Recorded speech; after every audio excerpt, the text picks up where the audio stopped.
So, what day is it today? Tuesday? Wrong. It's NWA Day. They want NWA? Let's give them NWA.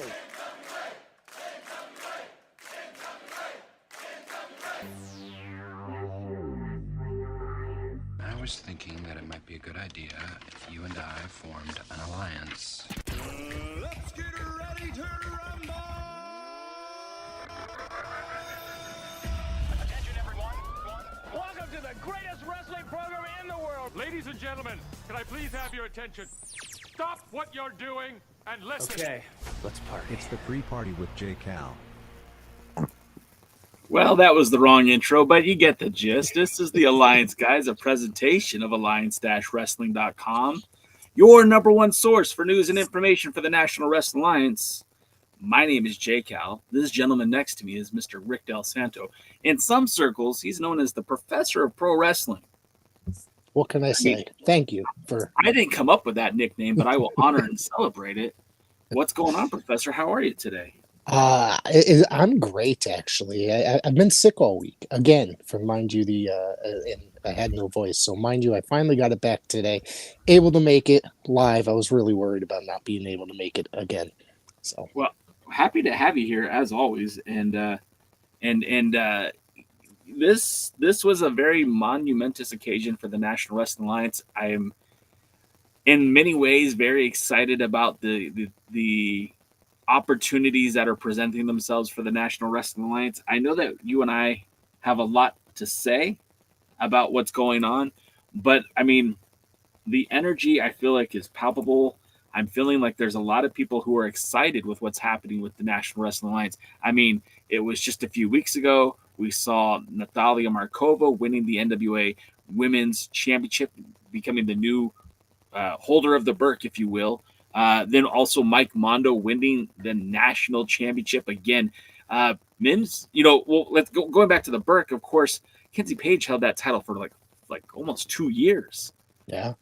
Mims winning that title, he literally won it last year at last year's NWA 76th anniversary show, and then going to this week, the tag titles were on the line. And the World Heavyweight Championship was on the line. And we have two sets of new champions. Of course, congratulations to Kratos and Odinson for going really back-to-back, winning the Crockett Cup and then coming back and winning the NWA World Tag Team titles. And I think your expression said it the most on that first video we saw months and months ago. Holy shit! Thrilbilly Silas Mason winning the NWA World Heavyweight Championship. I mean, you love to see it. I love to see it. I don't know that I had that on my 2025 bingo card, but we finally got to see it. Thrilbilly Silas Mason defeating Thom Latimer for the NWA Worlds Heavyweight Championship. And it's got a buzz, man. Like, I'm seeing people, myself included, starting to make wish lists of who we want to see challenge for that title. Last week, we did a practice on air with DK and Jaden and yourself about Mike Mondo and who he should defend the national title with. But now we've got people coming up and trying to figure out who should be the person to challenge Thrilbilly Silas Mason for that 10 pounds of gold. And I'm pretty excited about it. How about you? I'm very excited. Finally, it happened. It aired. Obviously, it took place all the way in August. We're in November now. And I'm excited that it finally got to air on television and it made it. The people are aware. The people got to witness it. And I thought it was a great match for the time it was allotted for television. But I'll get more into that as we discuss Power as well. And also now joining the program is our own representative from the Iconic Heroes of Wrestling Excellence, Mr. DKM. Thank you for joining the show, sir. How are you? That mic is still muted. We'll get to DK in a minute. I'm doing good. How are you? I'm great. Welcome. I always forget about the button. It happens. Hey, real quick, I would be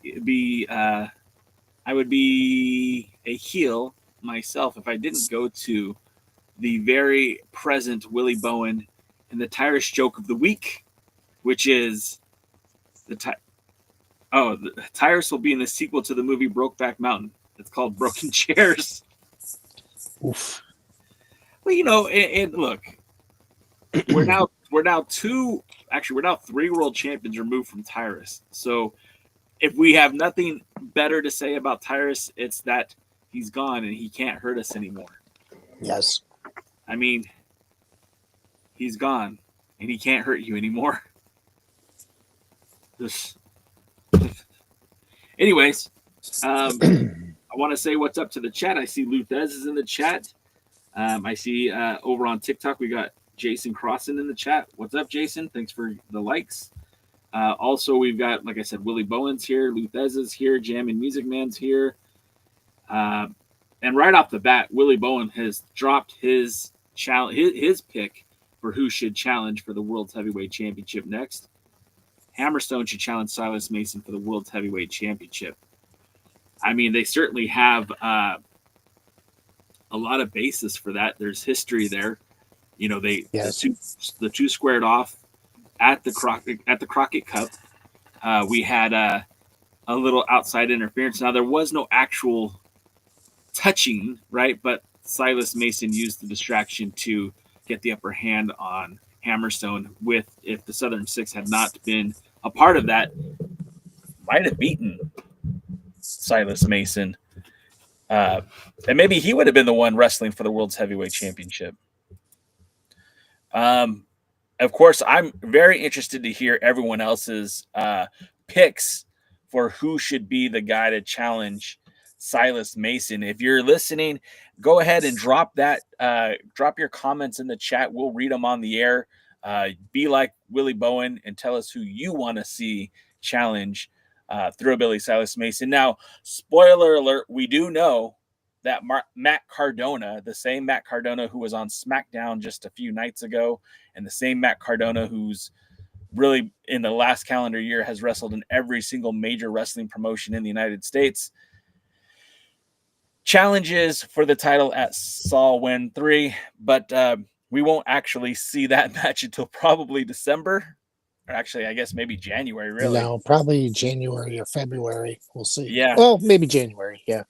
I forget how close December is. I mean, next week. Yeah. Next week. Yeah. Well, yeah, next week. Yep. Yeah. But I really do want to hear your guys' comments. And, just real quick, Impact 88. He said Hammerstone, which I 100% agree with that one. And I want to say thanks to Penelope for hooking it up with the goats over on TikTok. I do appreciate you. Thank you so much for that. Willie said, no coward Cardona. Well, he already got the shot, Willie. We can't change what's already happened. You can't put the toothpaste back in the toothpaste container. You can only squeeze it differently. And Jam and Music Man says, I would love to see Thrilbilly go to All Japan for a few matches. I'd love it. I would love it. Here's the thing that people don't know, right? And we had Thrilbilly on this podcast a couple years ago. Remember, he's only been in the NWA for about 3 years now. Yeah. And he is the closest thing to a homegrown NWA talent to win the World's Heavyweight Championship.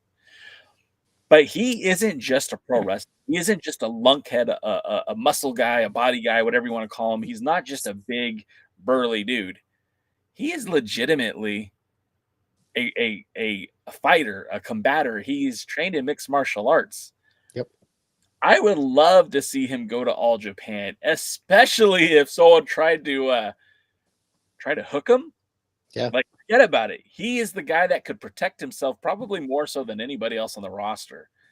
And the way he could cut promos, the way he's just, during the show, during Power, even Thom Latimer had said, like, look, if God could sculpt a pro wrestler, it would be Thrilbilly Silas Mason, which I think that's probably the greatest compliment you could give to a pro wrestler. But he also has the best hair in professional wrestling. Well, yeah, I showed you guys. I've had my Thrilbilly Silas Mason action figure for some time now. You got that before he was even in existence, right? Yeah. Yeah, I had this in '85, man. He was beating Ric Flair for the World Heavyweight Championship years before.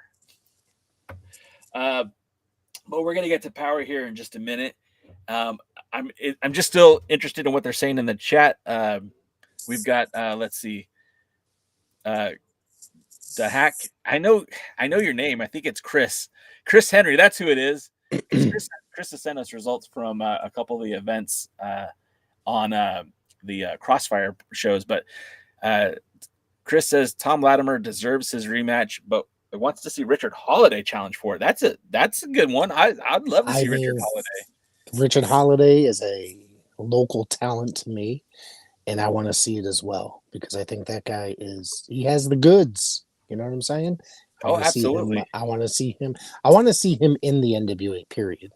You know what I'm saying? I want to see him in the NWA as a regular talent, but I want to see him going for that world title because I think he's got what it takes, besides Thrilbilly, to carry the NWA. That guy's got a great social media presence. I'm telling you.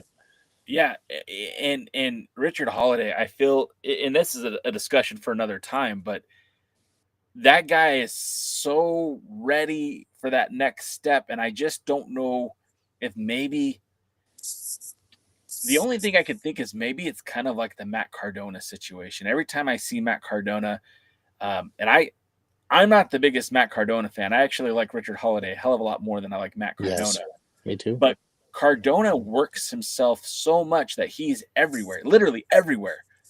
And if Matt Cardona were to get signed by AEW or WWE on an actual contract, not just a one-off appearance, like, what do you do with Matt Cardona? How could you present Matt Cardona in a way that would be more interesting than anything he's done on the independents? Because to me, I'm like, I don't see it. Like, I think it is probably, if he heard me say this, he'd probably tell me to shut the hell up. But I think he's needed on the independents. I don't think they need him in the WWE. I don't think he's an attraction in the WWE. Right. Yeah, I think that he's had his time there. I mean, would he like to probably maybe finish up there? Sure. Why not? But he could do really well. I think he's bringing fans to indies like that could need it. He's that probably won't normally watch independent wrestling is what I'm trying to say. And he's adding like a fan base. You know what I mean? He's getting independent wrestling its attention that it deserves. Our friend Mia over on TikTok said Hello. Matt Cardona versus Ethan Page. Like, I feel like that would be very interesting just because of the circumstances surrounding Ethan Page is currently teaming with Chelsea Green as the AAA mixed tag team. And Chelsea Green is the real life wife of Matt Cardona. So that would be, at the very least, an interesting dynamic. We've seen stuff like that before with Cardona too, because like Steph DeLander and Mance Warner and both GCW and in TNA wrestling, like Mance and Steph DeLander have a real life relationship. I believe they're married. And then there's been times where Matt Cardona has, Steph DeLander has been Matt Cardona's valet, manager, whatever you want to call it, through GCW and a lot of the indies. So there's a lot of weird chemistry there too. So that's a good point. But getting back to Richard Holiday, I don't know if maybe there's just not a program that they think would be a good way to go with him. Like I can't imagine that he hasn't. I can't imagine that he hasn't been approached. Maybe they just aren't able to come to terms. I mean, just a thought. That's a possibility, and I'm curious as to what Jaden would say about a potential, Richard Holiday, because Jaden has interacted with Richard Holiday, being that Richard has worked a couple of Dangerous Adrenaline Wrestling Gladiator events, and I just don't know if maybe he's not, what don't they see in him, Jaden? What does the WWE not see in Richard Holiday? I know some people think that he's a little small, but compared to some of the wrestlers in NXT, I don't think he is. It's actually quite tall. I mean, short, not short wise, height wise. I mean, like weight wise, like muscle wise. Okay. And again, though, compared to some WWE NXT wrestlers, I don't see it. I don't think he's any less built than say Ricky Starks. But I know some think he is small. And for a while, to be honest, when he came back from the leukemia, I think he was actually smaller. But now, I think what it is now is sometimes I think if you make it yourself, WWE wants you less. That's interesting. That's a very interesting point. It's very possible.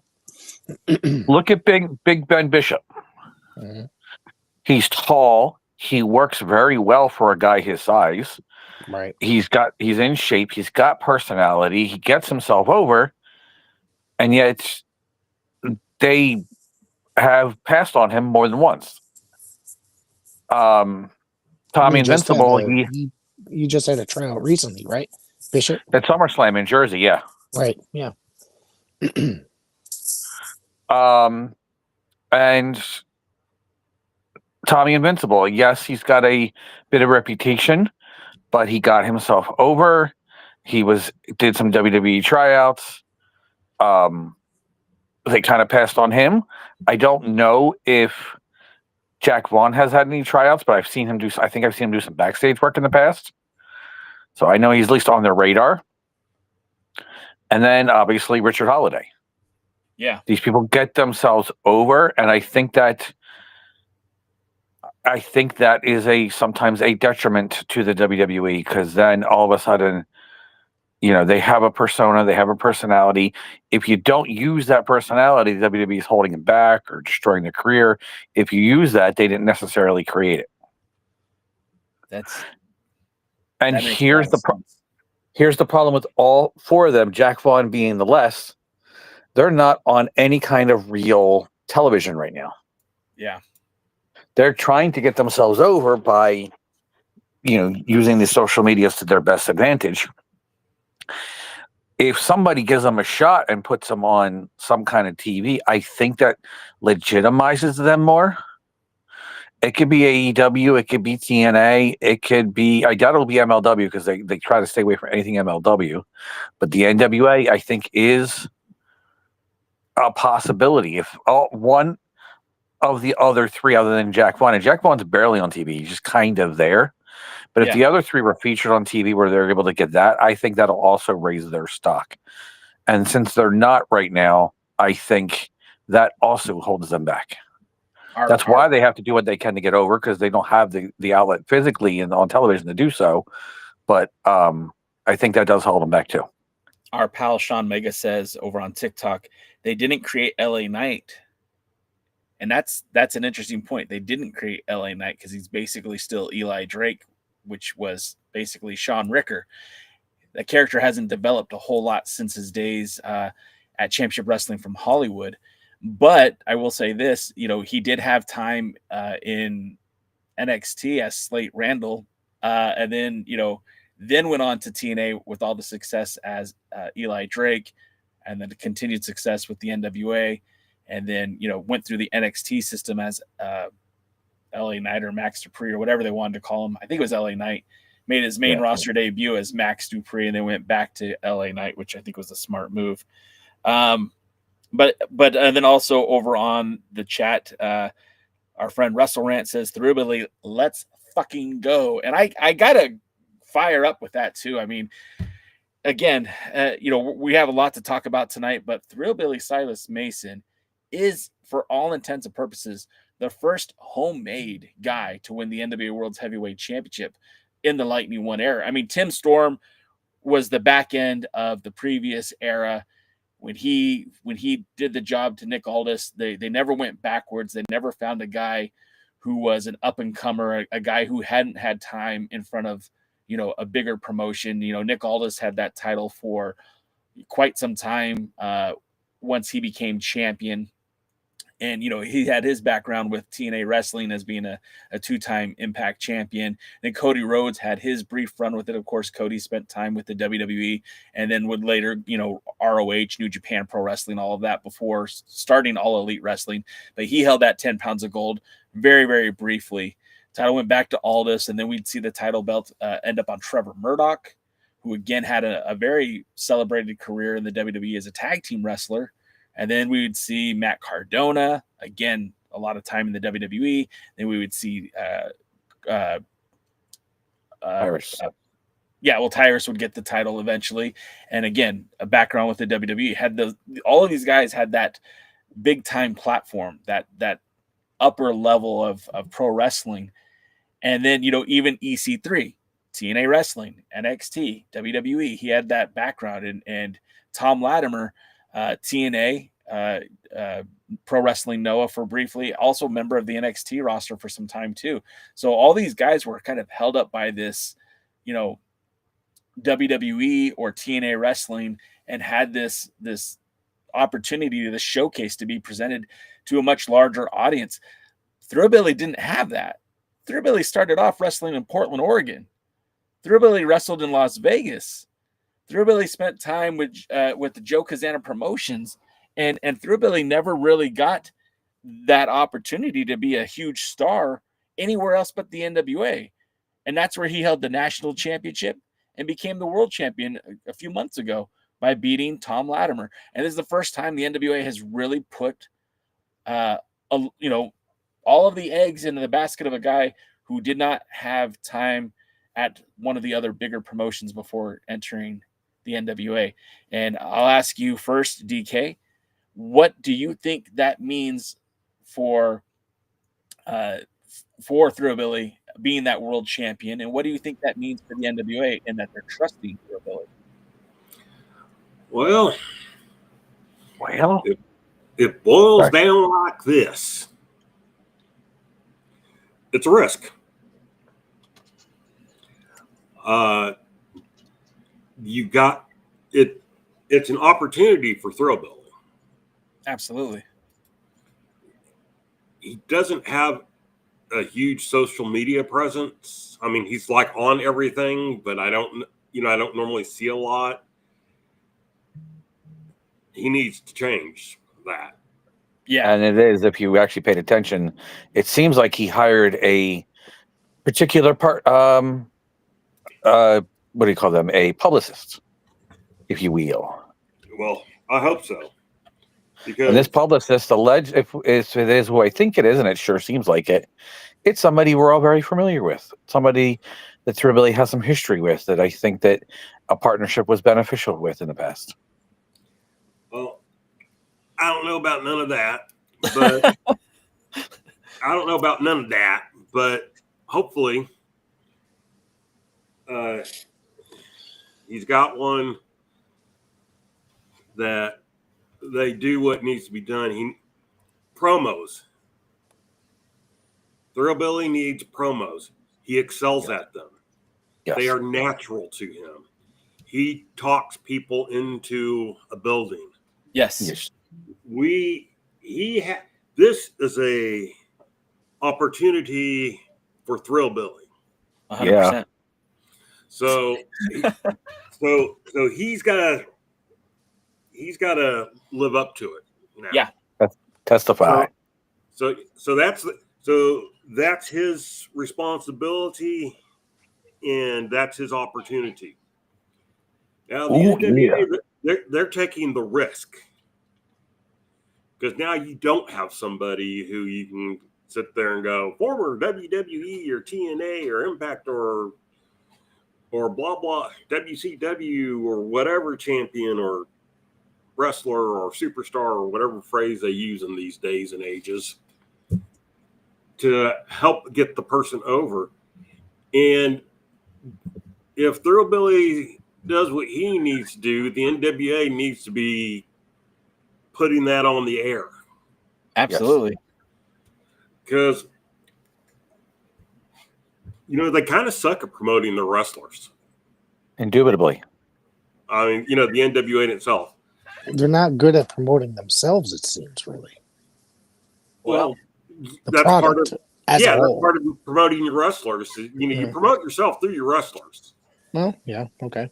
I mean, You can promote yourself for yourself too. If you're, they fail on every bit. I think, in my opinion, on the promotional department. Yes. Yeah. I would add.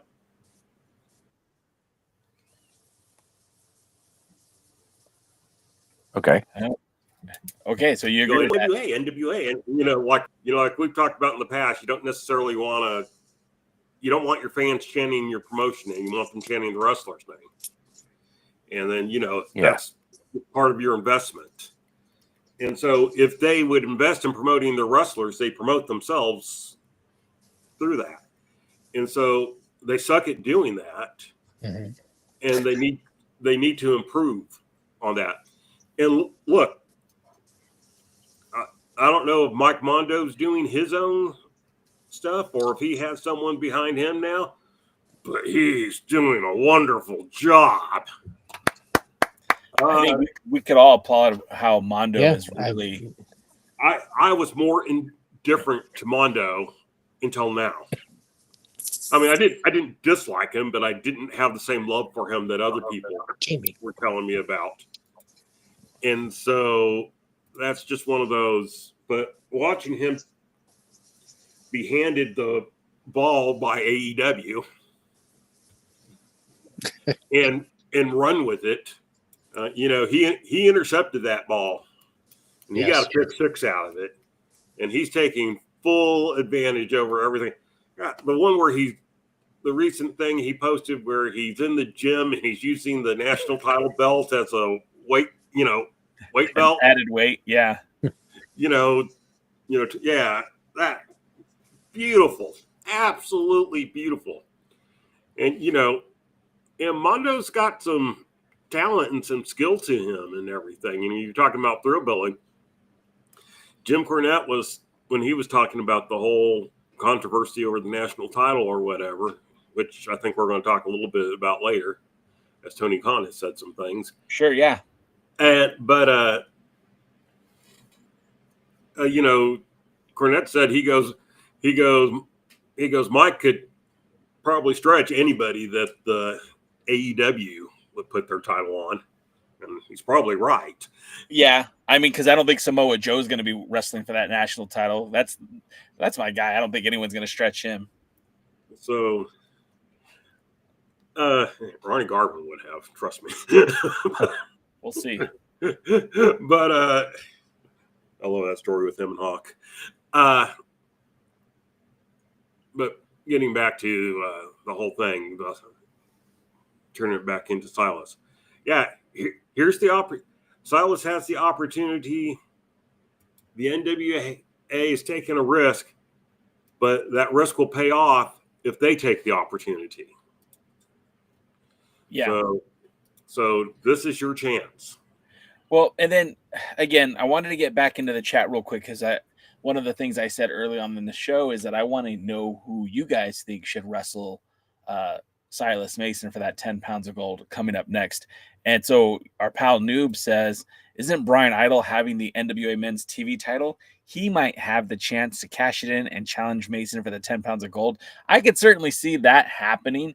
And especially with the history that those two guys have. Do you remember back in Dothan when he hit Brian Idol, he being Silas, with a chair as he dove through the ropes and broke his clavicle? I mean, that he took Brian Idol out of wrestling for a while. So I could certainly see something happening between those two down the road, and especially if Brian Idol is continued to have success being the television champion.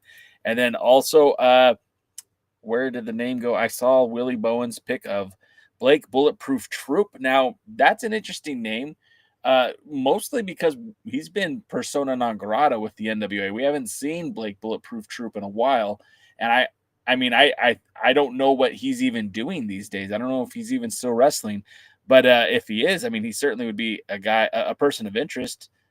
Luthez brought up the idea of Manders. I'm not familiar with Bruce Hamilton, and I'm assuming Stu G is Stu Grayson. If Luthez, you're still in the chat, give me some context with those ones. I want to make sure I'm talking about the right guy. Sean Mega says on TikTok that Brian Idol will become world champion, and I hope not. Please no. Yeah. God, no. Like, look, if we're going to give Idol another championship, let it be one of the regional titles where he could be more time off of TV and working the territories and less time on television. I'm not going to say that there is value to Brian Idol. Obviously, he's doing something right. He's getting the NWA in places we haven't seen him before. Like, again, Sacramento Grilled Cheese Festival. I'm sure Riot Fest had more to do with Billy Corgan than Brian Idol, but those events that they have been doing in the Northeast with New York and New Jersey, I can't talk anymore.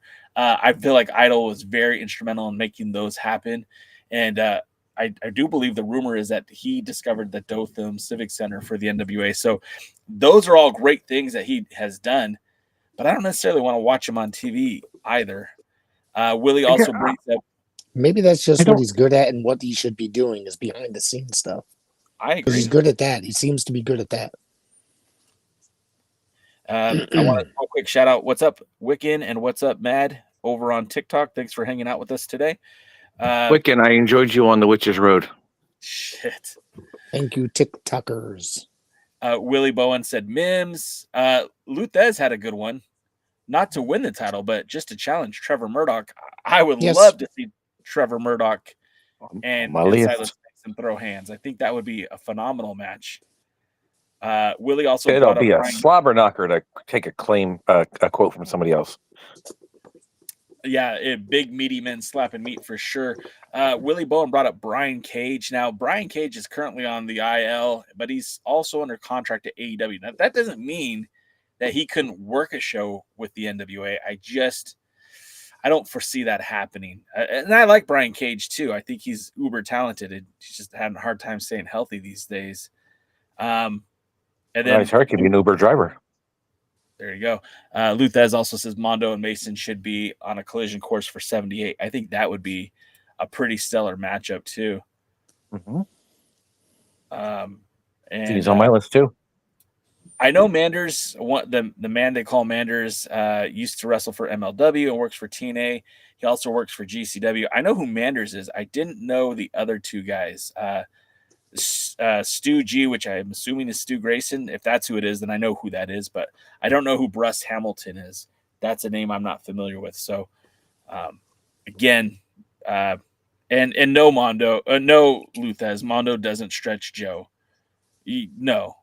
Joe, you got to understand, Joe is not just trained for pro wrestling, but that dude spent years training in Brazilian Jiu-Jitsu. That guy was working with Antonio Inoki in the Santa Monica dojo. I believe with all of my heart that if it did become a shoot between Samoa Joe and Brock Lesnar back all those years ago in the WWE, I think Samoa Joe would have tapped out Brock Lesnar. I'm at a loss for words that you think that, and I like Mondo. I don't have a problem with Mondo. I think he's a very good wrestler, and I can't wait to see what's next for Mondo. But Samoa Joe is on a whole other level, and I just don't think we could even put them in the same discussion. I might be wrong, but I think Mondo is actually, though, a very accomplished collegiate wrestler. I'm sure he is. I don't want to take anything away from Mondo. Not at all. Samoa Joe not only, Samoa Joe not only got trained, in pro wrestling, not only did he work with Shinya Hashimoto Shinjiro Otani in 0-1, right? But he also was working directly under Inoki. He was getting trained under the Inoki dojo when they were still really making fighters for around the world. The same camp that Bryan Danielson was in, that Rocky Romero was in, that TJ Perkins was in, that Bobby Quance and Ricky Reyes. And those guys had very successful careers around the world. Obviously, Danielson having probably the greatest of all those guys. But Samoa Joe has had a pretty stellar career. And I just Luthes says, what's Joe's MMA record? Okay. All right. If you could throw a tomato can at Brock Lesnar, I'm sure you could throw a tomato can at Samoa Joe and have the similar results. And that's a hill I'll die on, Lou. I'll die on that hill.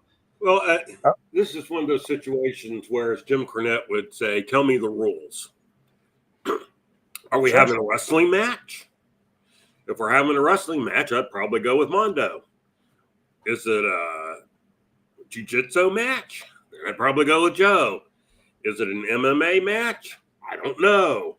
Is it, a street fight? I'd probably go with Joe. It's one of those things.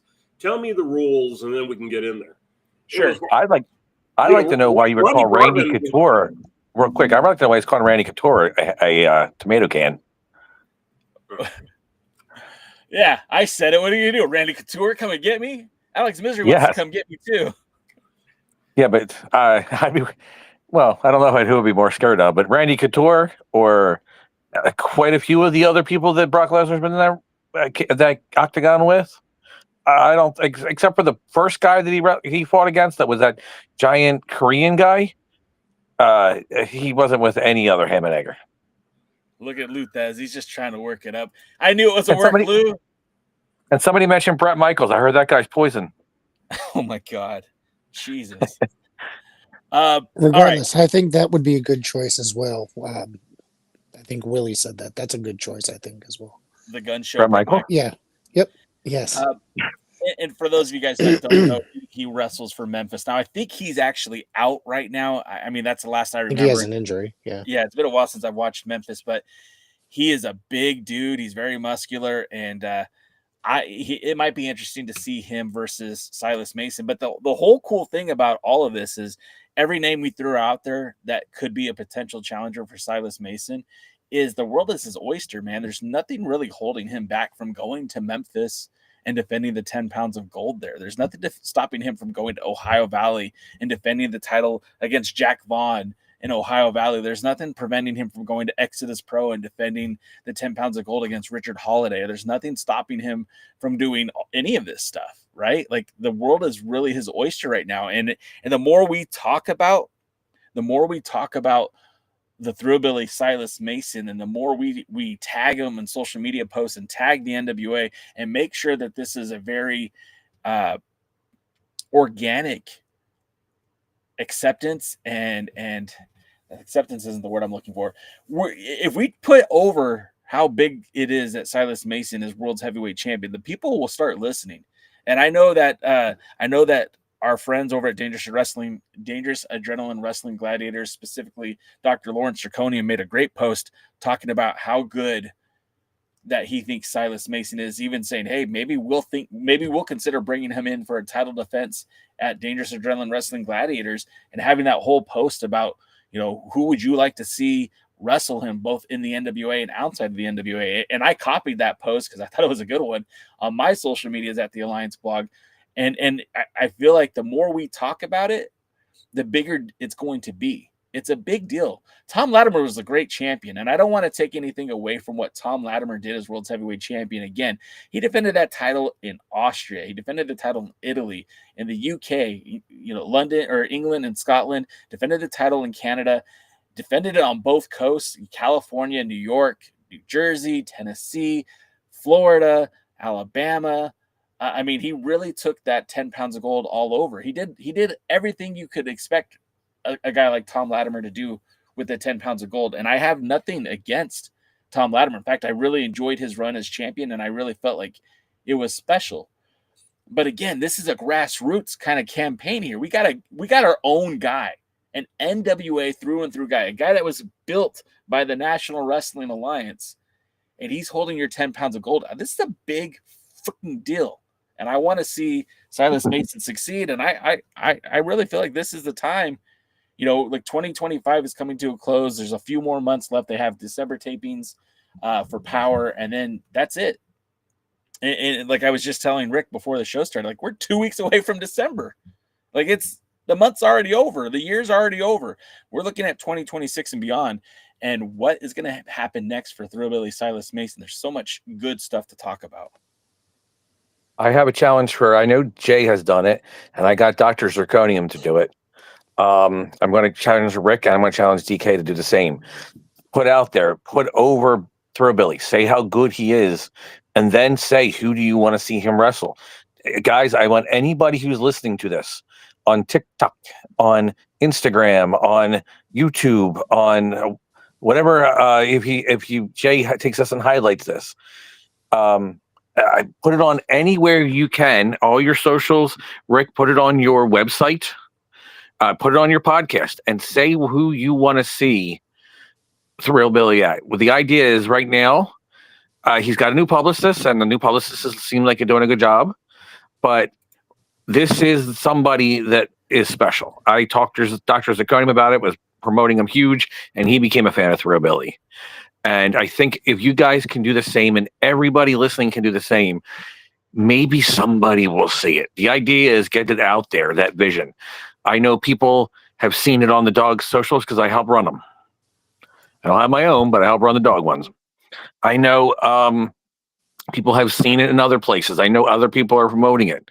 I know it's on the Discord for the Alliance blog. I know, and everything. So get it out there, because if people can see it, you might get new fans.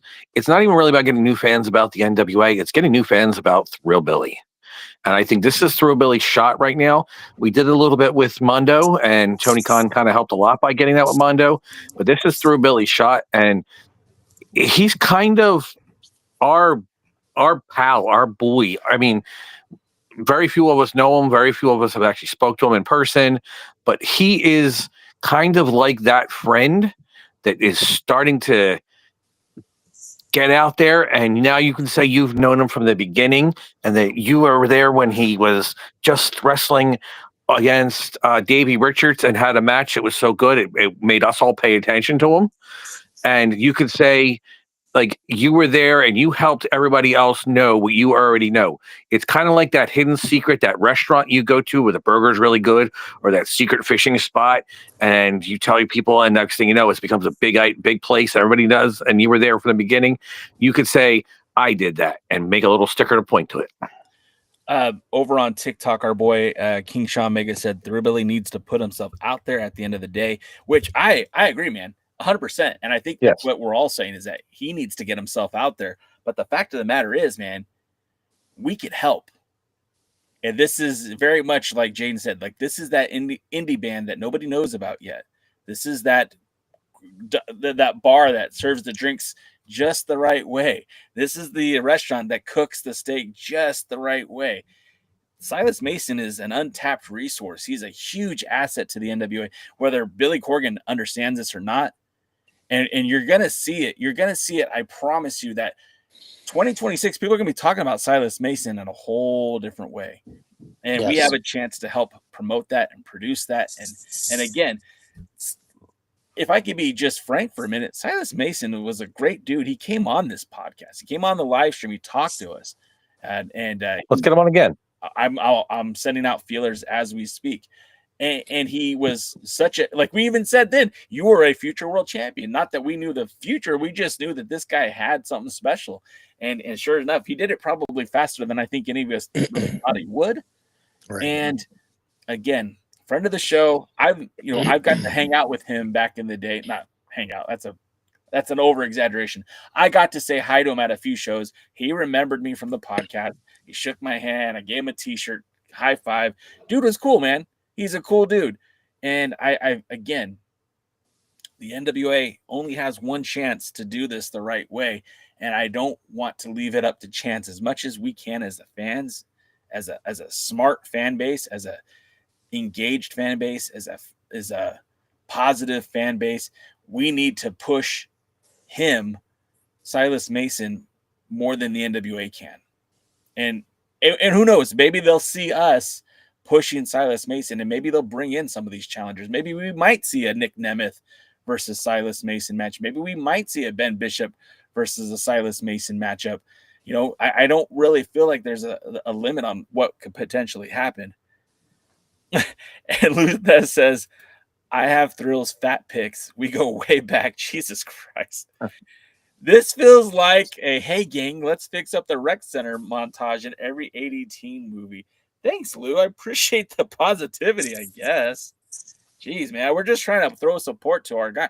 I will say that Silas Mason's my guy.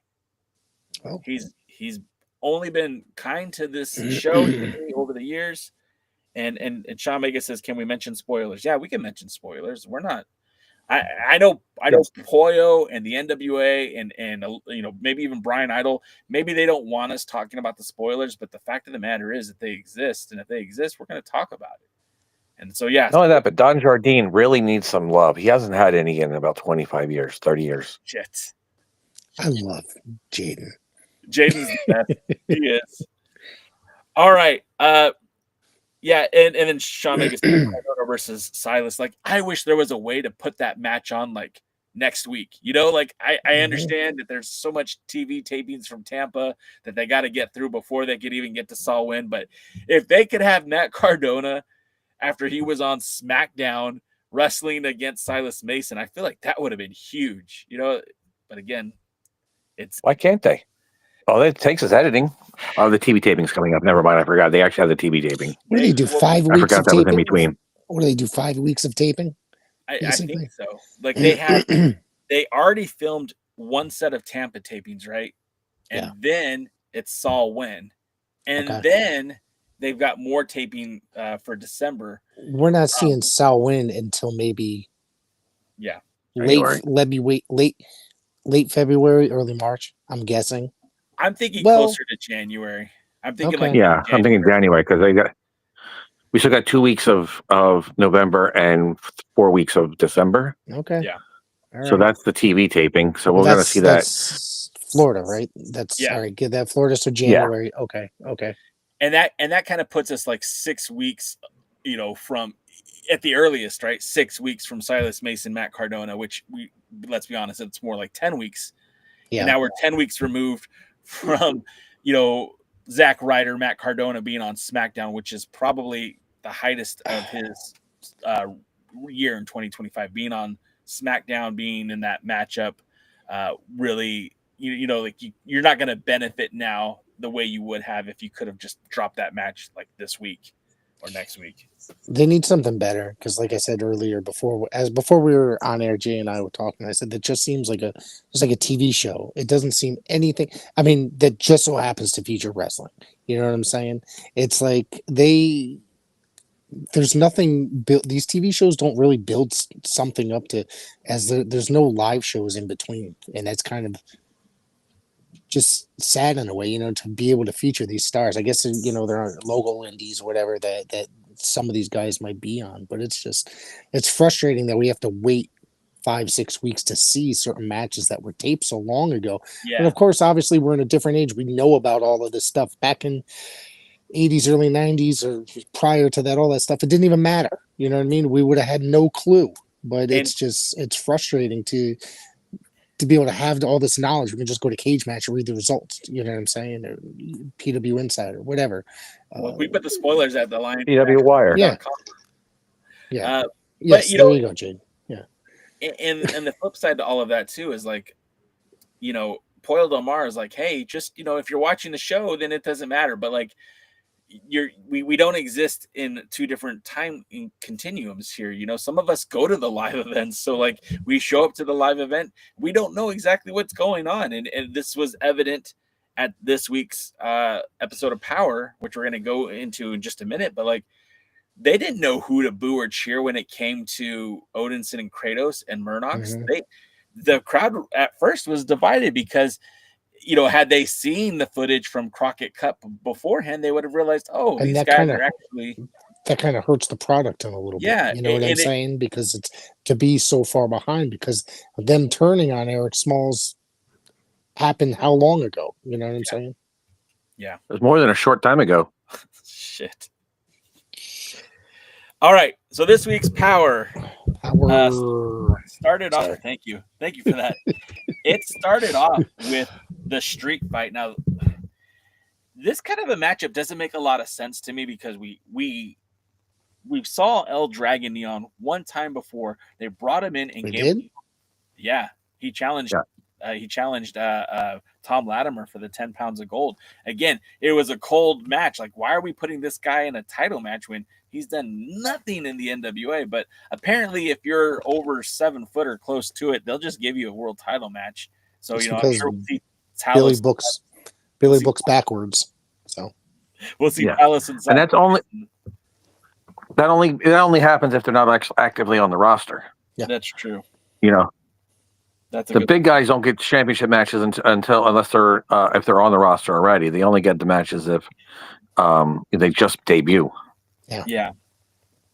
And then so El Dragon Nihan was taking on Max the Impaler. Now we didn't know when this match happened, but this would be Max the Impaler's final match in the NWA, as Max themselves took to X shortly after the 77th anniversary show and announced their departure from the NWA with no more information given.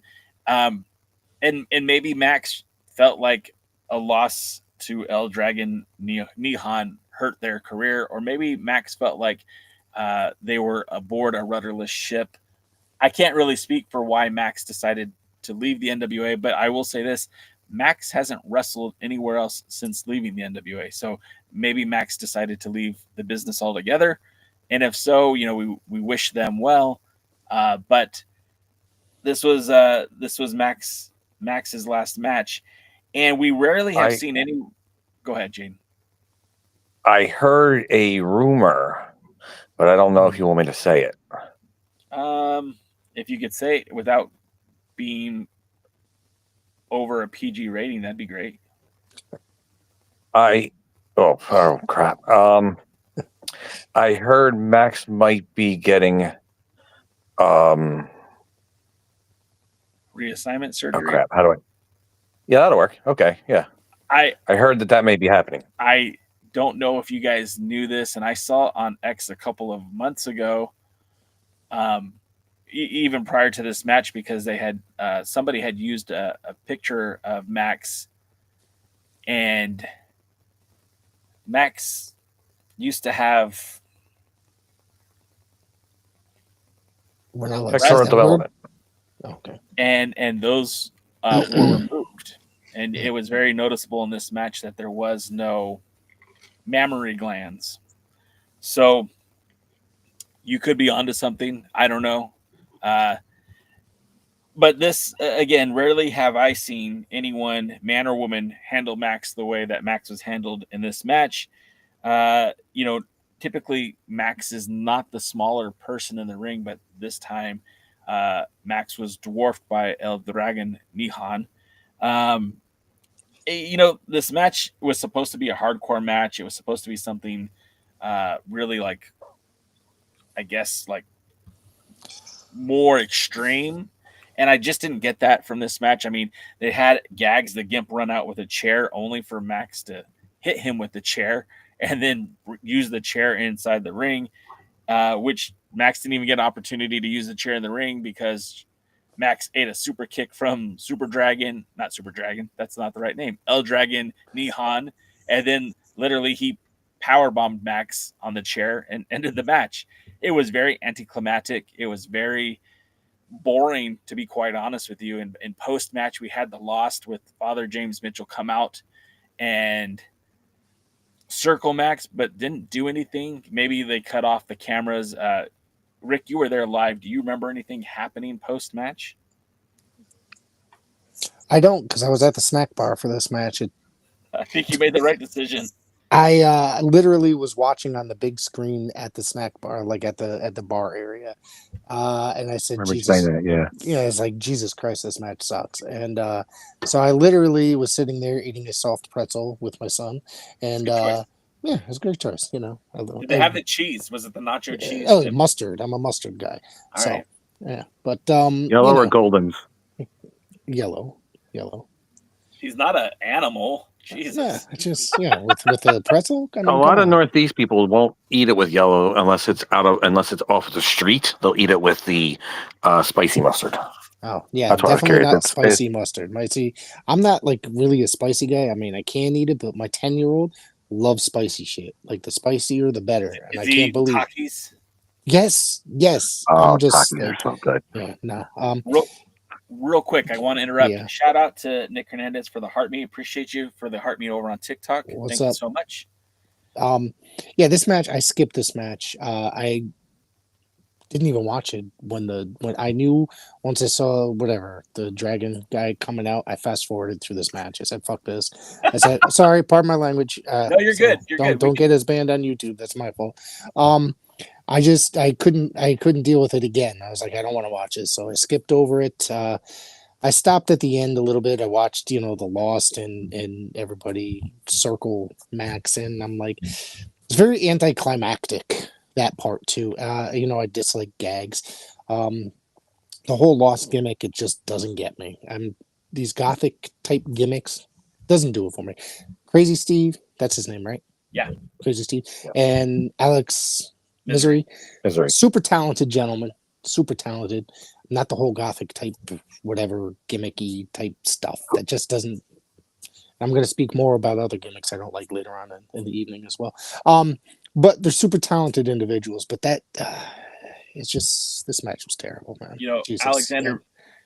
Alexander Miserable was on our TikTok feed and then dropped off just as you said that you don't like the gothic. I apologize, Mr. Misery. Don't come and get me. I swear. I think you're super talented, but I just tell him you live in North Dakota. No one's going to North Dakota.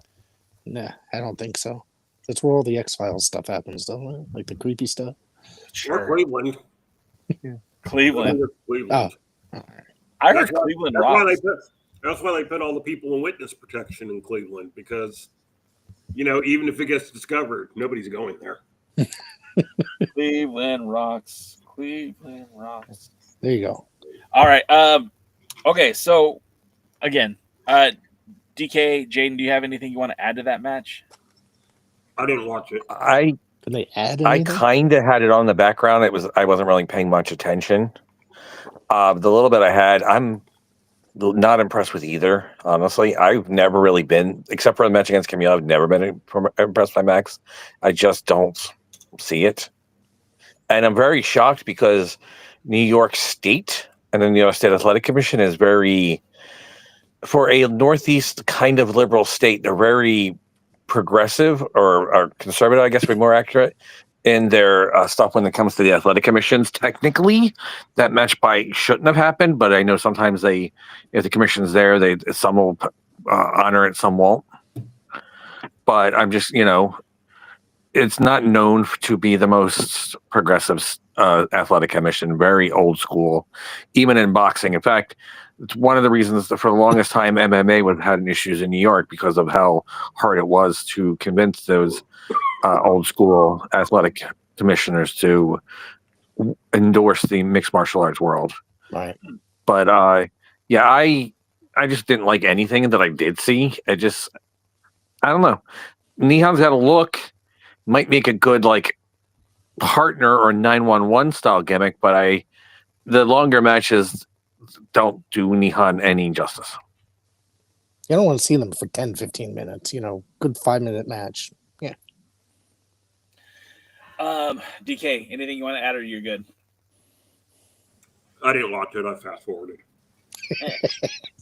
Again, when it comes to Max, I felt Max was at their best when they wrestled in the women's division. Mm-hmm. I feel like Max was an attraction in the women's division. It was something interesting and unique to see, something spectacular that you don't necessarily see anywhere else. I feel like Max in the men's division is very pedestrian.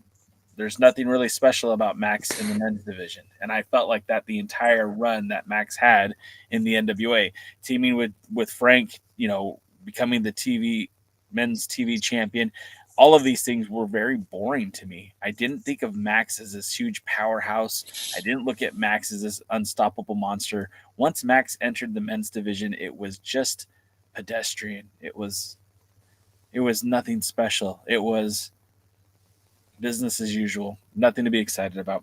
Anyways, let's get back to Power. We get back-to-back promos by Murdochs and the Immortals. It was a perfect segue to build up this tag team match. A lot of piss and vinegar between the old guys and Murdochs, and then Kratos and Odinson. Felt like it was destiny that they would take those tag titles off. And it leads right into the title match. And the first thing I wrote is because the crowds don't know who to boo. Because you've got Odinson, Kratos, and yeah, they have a cool look. But up until recently, Murdochs were like the most over babyface tag team in the company. So the fans, at least at the beginning of the show, were confused as to who to cheer for, who to boo. Then we get Smalls entering the arena with some really big theme music for someone who isn't so big. I don't understand why they needed to even have Smalls out there. It kind of took away from, especially the finish took away from the finish. And I just don't feel like he adds a whole lot of value in this capacity. If you're going to have him be a manager, if he jumps sides and he's going to be Odinson and Kratos' manager, cool. Okay, do that. But he just sat on the steps and watched the match for 90% of it. He was useless. I thought he was useless in this segment. It made no sense, really. Yeah, very little impact. Yeah, exactly. That time, one of your puns was actually, pretty correct. So. I like his puns. I like it. Yes. I'm very punny. Very. And then knowing later, a couple weeks after this match had happened, Knox was booked to be out in Arizona at a show that I was at where he was supposed to be a part of a tag team match. He appeared at the venue with his arm in a sling, and I had spoken to him, and he said that he injured his arm within the first few minutes of this match. And I kind of narrowed it down. I saw exactly where he first started wincing in pain, and he was in trouble the whole match. He did not have the use of both of his arms during the course of this match. And I know that he was supposed to have surgery, or at least that was what he was thinking about doing. Of course, I haven't had any follow-up conversation with Knox. I don't know what he's up to right now, but clearly he's not medically cleared to wrestle. So this match was probably the last time we'll see him in the NWA, at least for a while he either heals up or has surgery and is out for a couple months, which is only like 2 or 3 shows. So we're not really missing a whole lot. But Murdochs is quick to double team the cup winners. At one point, Trevor goes for a dive off of the top, and that just looked all kinds of ugly. We don't normally think of Trevor Murdoch as a high flyer or a risk taker, and he did something where he jumped over the ropes and almost like a corkscrew type plancha, and both men left, and he just hit the ring apron hard. Yeah. And that was almost hard to watch because Trevor's not a small guy. He's a big dude. Huh. And the thud that he made. I was left wondering why the hell he tried that. Like, so it's not a move that he normally does. Right. And the result was chaotic. I mean, he just basically destroyed himself for no apparent reason. Right. That led to the double team by Odinson and Kratos. And that's literally at 18 minutes and 9 seconds into this episode of Power, you could see Knox grab his arm after he just threw a punch. So like it might have been just a freak injury because like he literally threw a left and then grabbed his arm. And then like that was it. Yeah, tore something. Yeah. And so that was kind of that. And then throughout the match, Knox was just burdened because his arm was like anytime you see him use it, he'd kind of grab it and his arm kind of hung there. It just, you could tell he was not okay. Let's see, they did a high-low on the outside. Or actually, I guess we should get to the point where Murdochs were on the outside. Knox and Trevor were on the outside. And Kratos did the dive over the top. It was really spectacular. We're used to seeing Kratos doing dives like this. This is regular for Kratos, and he connects, and it hit hard. They drove the railing into the fans. The fans popped for it. It was a cool moment. That's how it's supposed to be done, Trevor. And if you can't do it like that, don't do it. And then you had,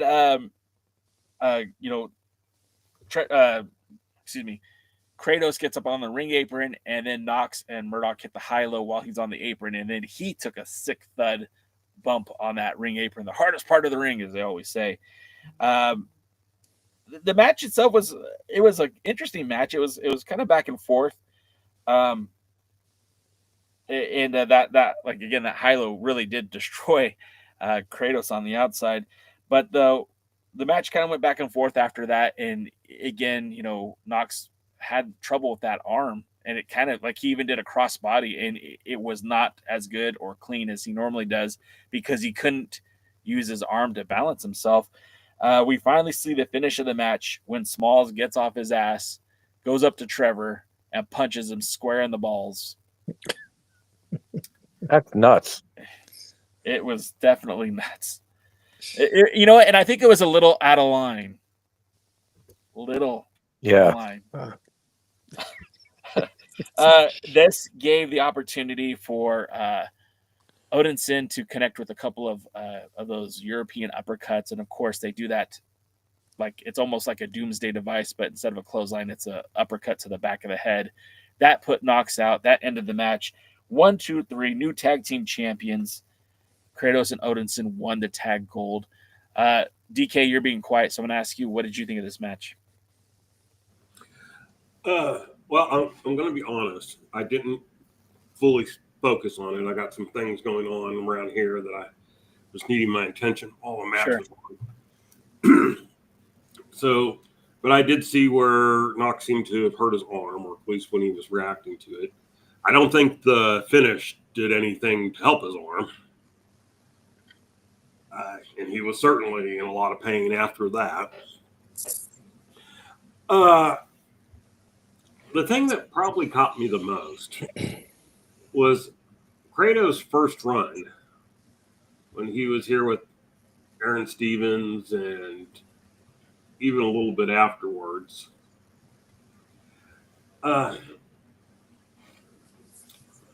They talked a lot about the difference between JR Kratos in New Japan Strong and Kratos in the NWA. Okay. Because he just wasn't that good in the NWA. And I think now we've seen that come around. And he's being presented well. He looks good in the ring. Him and Stevens were never a convincing tag team. They drew the storyline about the two of them on way too long. And so it was kind of good to see him here. Former U.S. tag team champions. Still. Triple Crown winners. I guess they're Triple Crown winners, right? Yeah. So former U.S. tag team champions, former Crockett Cup winners, and now the World Tag Team Champions. And so you watch them grow as a team, and they're convincing as World Tag Team Champions. You believe them as World Tag Team Champions. You believe that they're a team.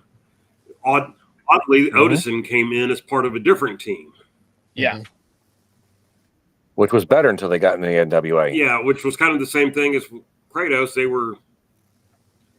were better liked outside of the NWA than they were inside of the NWA. And so we've kind of seen him also do a full thing. And he's got a limited repertoire, which gets hidden well in tag team matches. And so it fits him better. And I feel like, look, I like Knox and Murdoch as tag team champions, and they held the titles for well over a year. I never thought they got too old. I mean, there are times you kind of went, maybe, but I was never to the point of, oh my God, would they just drop the titles? Yeah. I never got there. And so I thought they had a good run. I'm interested to see what they're going to do with Murdoch now that he's a singles wrestler. Seems like he should probably come into play for the national title again. He could come into play for TV world. He can really slot in anywhere. Well, that's what I was going to say. I think he can come in for the national title again. I think he can come in for the world title again. I think he's a good utility wrestler now. And so, look, I know he doesn't wrestle a whole lot, outside the NWA or at all outside the NWA, really. Yeah. And so, you put him in a good utility slot. You use him you keep giving him wins so that he can put other people over and it'll mean something.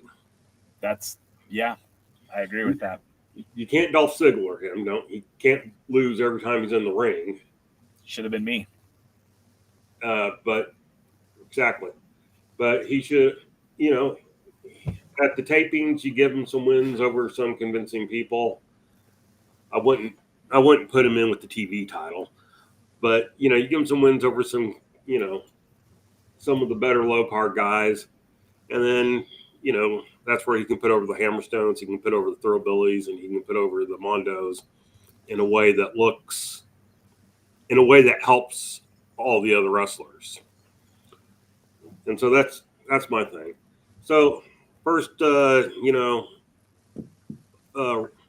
flowers to the team of Murdoch's wonderful tag team title reign. Loved it. Flowers to the Immortals, because they certainly proved they're worthy of being World Tag Team Champions. And they've improved a lot probably since they held the U.S. Tag Team Championship. Right. And, overall, probably one of the rare. Hopefully this ends the Smalls. I understand why Smalls was there. Yeah. Because he just kept getting beat up, and he needed, the baby face has got to have that final thing. So, okay, he hit, Trevor in the nuts, which is kind of how he first ended up, with them, because I think that's where he started, was hitting Trevor in the nuts. That's full circle moment, I guess. Yeah. And so, hey, it works. And then, hopefully that ends that storyline and we never ever have to see it again. Smalls should probably go take some time off and learn a new hold, so to speak. Well, until they introduce a junior or a mini division, I don't know why he even has a job. And I'm not trying to be a dick about it. He might be the nicest guy in the world, but again, if you're not putting him in a division to wrestle for and he's not really a manager, then what are we doing? Well, I mean, not only that, but this wrestling thing takes away from his other job, being on shelves and helping to make toys. So it's that time of year, though. So it's anyway. Before I break out in the song, yeah, I mean, look, I don't have a problem with Smalls as a manager. I have a problem with him getting beat up by big, huge wrestlers. Sure. I like that part. Yes, but you're a sicko. And he doesn't even watch AEW. Well, maybe that's where Smalls should go. He'll fit right in. Oh, he'd probably get He's about the size of the Buck. He'd get a huge push there. Yeah. Well, for about 3 weeks. I mean, he could face Jungle Jack Perry or whatever his name is. All right, let's move on. I want to get Jaden's take on this tag team match, and I want to know what Rick's take were on this match. So we'll start with you first, Jaden. What did you think about this one? It was okay. I think the injury probably did bring it down a notch. 100%. But I do think it was all right. I like the Immortals as tag team champions. I agree that while I wasn't sick of the Murdochs, it kind of was time, that they try something new. And Murdoch now can be a singles wrestler, and while Knox is recovering, so it's not necessarily the greatest thing, but it's better than what the Blunt Force Trauma is doing. It's sometimes the problem with those tag teams is there's nothing for them to do after they lose the World Tag Team titles. And I mean, it's a good win for the Immortals to get over the Blunt Force Trauma, but then after that, there's nothing else that's useful for them. They're just there on the roster, just taking up spaces. So, and that's the only time I think right there where Billy Corgan should break up a tag team, because I think that tag team, one of the parts has potential to be more than the sum of both of them. Yeah. And I think when they run its course, it's kind of hard to get excited about it. Like, what else is there for them to do? Yes. It's not like they're going to be rebuilt to be tag team champions again. They're not the Midnight Express. They're not the Rock and Roll Express. They're not they're not even the Dudley Boys. There's nothing in there to make them, where people want to see them be multiple time tag team champions.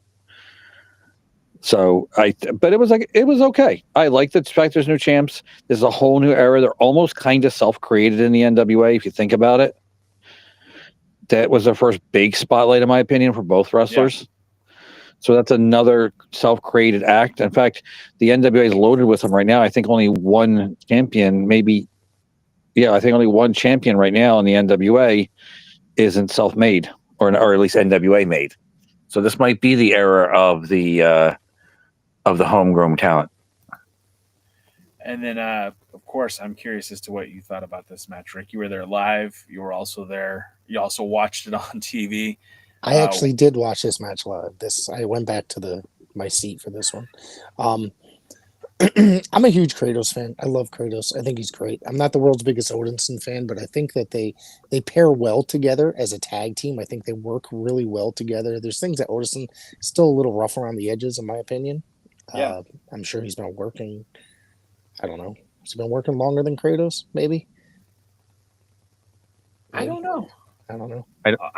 I knew of him before Kratos, but I don't know. Yeah. Well, the gimmick is not my favorite, but like I said, he pairs well with Kratos. It's I'm glad that they're new tag champs because I like Knox and Murdoch. I like them a lot, especially when they're in there just literally just whooping the shit out of people. And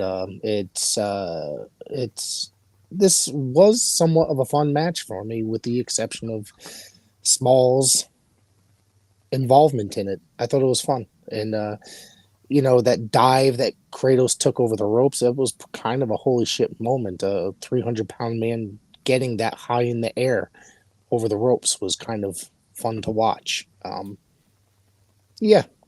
looking forward to seeing what these guys can do as the World Tag Team Champions. It seems like it's going to be there's a bright future ahead for them, I believe, in the NWA. Please, I hope there is. I'm begging there to be. Odinson's in-ring career has been 11 years, starting in 2014. Kratos was 13 years, started in 2012. Wow. That's a long time. Holy crap. And I didn't realize Odinson was so much taller than Kratos. Odinson's 6'4", Kratos is 6'1". Wow. Okay. He's almost Eric Smalls taller than him.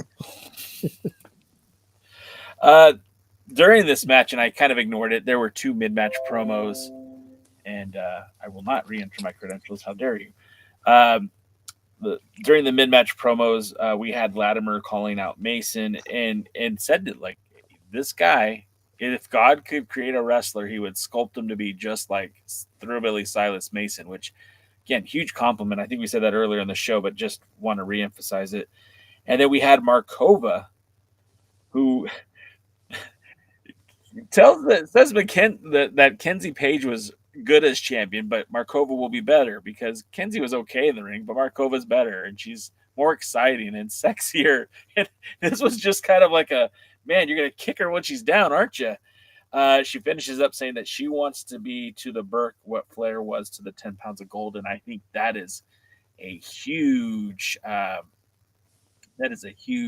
daunting task. But if anyone's up for it, it could be Markova. I mean, right now, I think the majority of us NWA fans will fondly remember Camille's run as world champion as being the most dominant NWA champion, women's champion in modern times. I mean, Jazz was fantastic, but a short run because of, health and everything else. Thunder Rosa had a great run, but again, it was cut short because she had opportunity to go to AEW. And then, Camille's run was very impressive. And, Kenzie had a meteoric rise to the top, and I feel like she had a great run as champion. But, Markova has an opportunity here. And again, we talk about the homegrown talent. Markova, I know she's been in other places besides the NWA, but I don't think I ever really knew her until I saw her in the NWA. So I don't know. I feel like that was a good promo. And then Also, we have the promo by the Holy Grail that leads to the world. The Holy Grail have a promo, and essentially, PB Smooth says that Stevens, had that loaded glove, but the next time he sees Stevens, he's just got a loaded fist. And that was okay, I get it. And I would like to see PB Smooth extract some revenge, but it's like the first time I even saw PB Smooth speak, let alone have a decent promo. So I was kind of happy with that. Real quick, Rick, what did you think of these several promos? Did anything catch your attention? Not at all. I fast forwarded them. Fair enough. I did not. I'm sorry. Excuse me. I did watch part of Natalia Markova's. I did not think that she was interesting enough for me to stay tuned. I think she needs to work on her promo skills. I was like, God, she does not. She needs to talk better, plan it out better, I guess, maybe have somebody script it out rather than trying to whatever. And so that's when I started fast forwarding, and I'm not the world's biggest EC3 fan, so I saw his face and just kept going. So yeah, that was pretty much it with that. I didn't care for that. I wanted to get to the main event to see how it was, how it transferred from live to television, basically. DKM, what did you think of these promos? Well, honestly, I didn't fast forward them because I was still doing some work on my computer, so they were on the background. I didn't pay a whole lot of attention because I didn't really care what Latimer had to say, since I already knew, the results of the match. And Markova, I could hear her voice droning, but I never heard anything that made me in the least bit interested in turning around and paying more attention. And the last one with EC3, or their little dude that they carry with them, and Gary Coleman. Yes, and Peanut Butter Guy. The only thing I really did was, as I was turning to go, why are people still talking? I saw the very thing that you were talking about with Peanut Butter Guy, talking about the loaded glove and the loaded fist. And I probably didn't realize until you just said it that was the first time we'd heard him. Yeah. And it was kind of like, oh, well, that doesn't make much sense, but okay. And then I turned back and was finishing up what I was doing so I could actually pay attention to the main event. All right, before I get your take, Jaden, I just real quick, two things that were in the TikTok chat that I want to throw out, actually, and then one in the YouTube chat. Sean Mega says Markova's just holding the title for Tiffany anyway. And then Chris Shoemaker said God only sculpted one wrestler in NWA history, and it was Prime Lex Luger. All right, the total package. Let's go. All right, and then Willie Bowen reminded me to not leave out Allison Kay as the NWA Women's Champion. She did have a short run as champion. She was introduced at the Crockett Cup when she won the title back in 2019, and then during Power, she held the title as Power started, but lost the title to Thunder Rosa shortly thereafter. Jaden, what were your thoughts on these promos, or did you watch them? I did watch them. The Latimer one was okay. Yeah, it got the job done. I wouldn't call it wasn't like must watch television, but it was fine for what it was. The Markova one was wooden. It was not good. I'd rather listen to the AI voice on TikTok than I would on Markova. That's rough. It's really rough. That was not a good promo. Then her face made I actually watched it. Her face made no expression. I don't know if she just happened to put too much Botox that day. Her lips barely moved.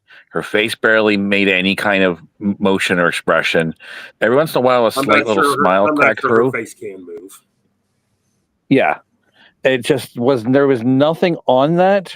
The material, the voice, the delivery, and the facial expression and the intuition into whatever that word I'm trying to say it was not good. It did her more harm.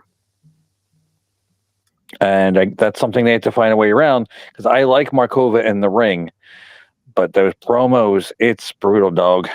It's a bit pitchy for me, dog. Then there's also one more moment of a promo, the skit, if you will, back at the Page family house. Real quick, Noob says, "Hey, no Natalia Markova discourse to me, Jaden."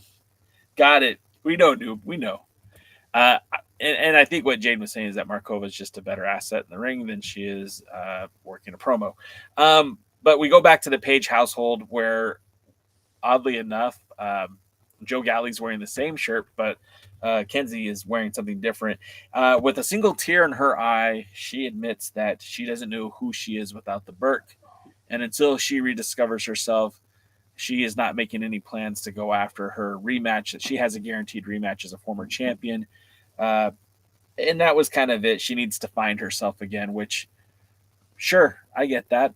I can understand that. She had a almost 2-year-long reign as champion, and I feel like she did everything she could as NWA Women's World Champion. Now that the title's gone, there's some discourse in her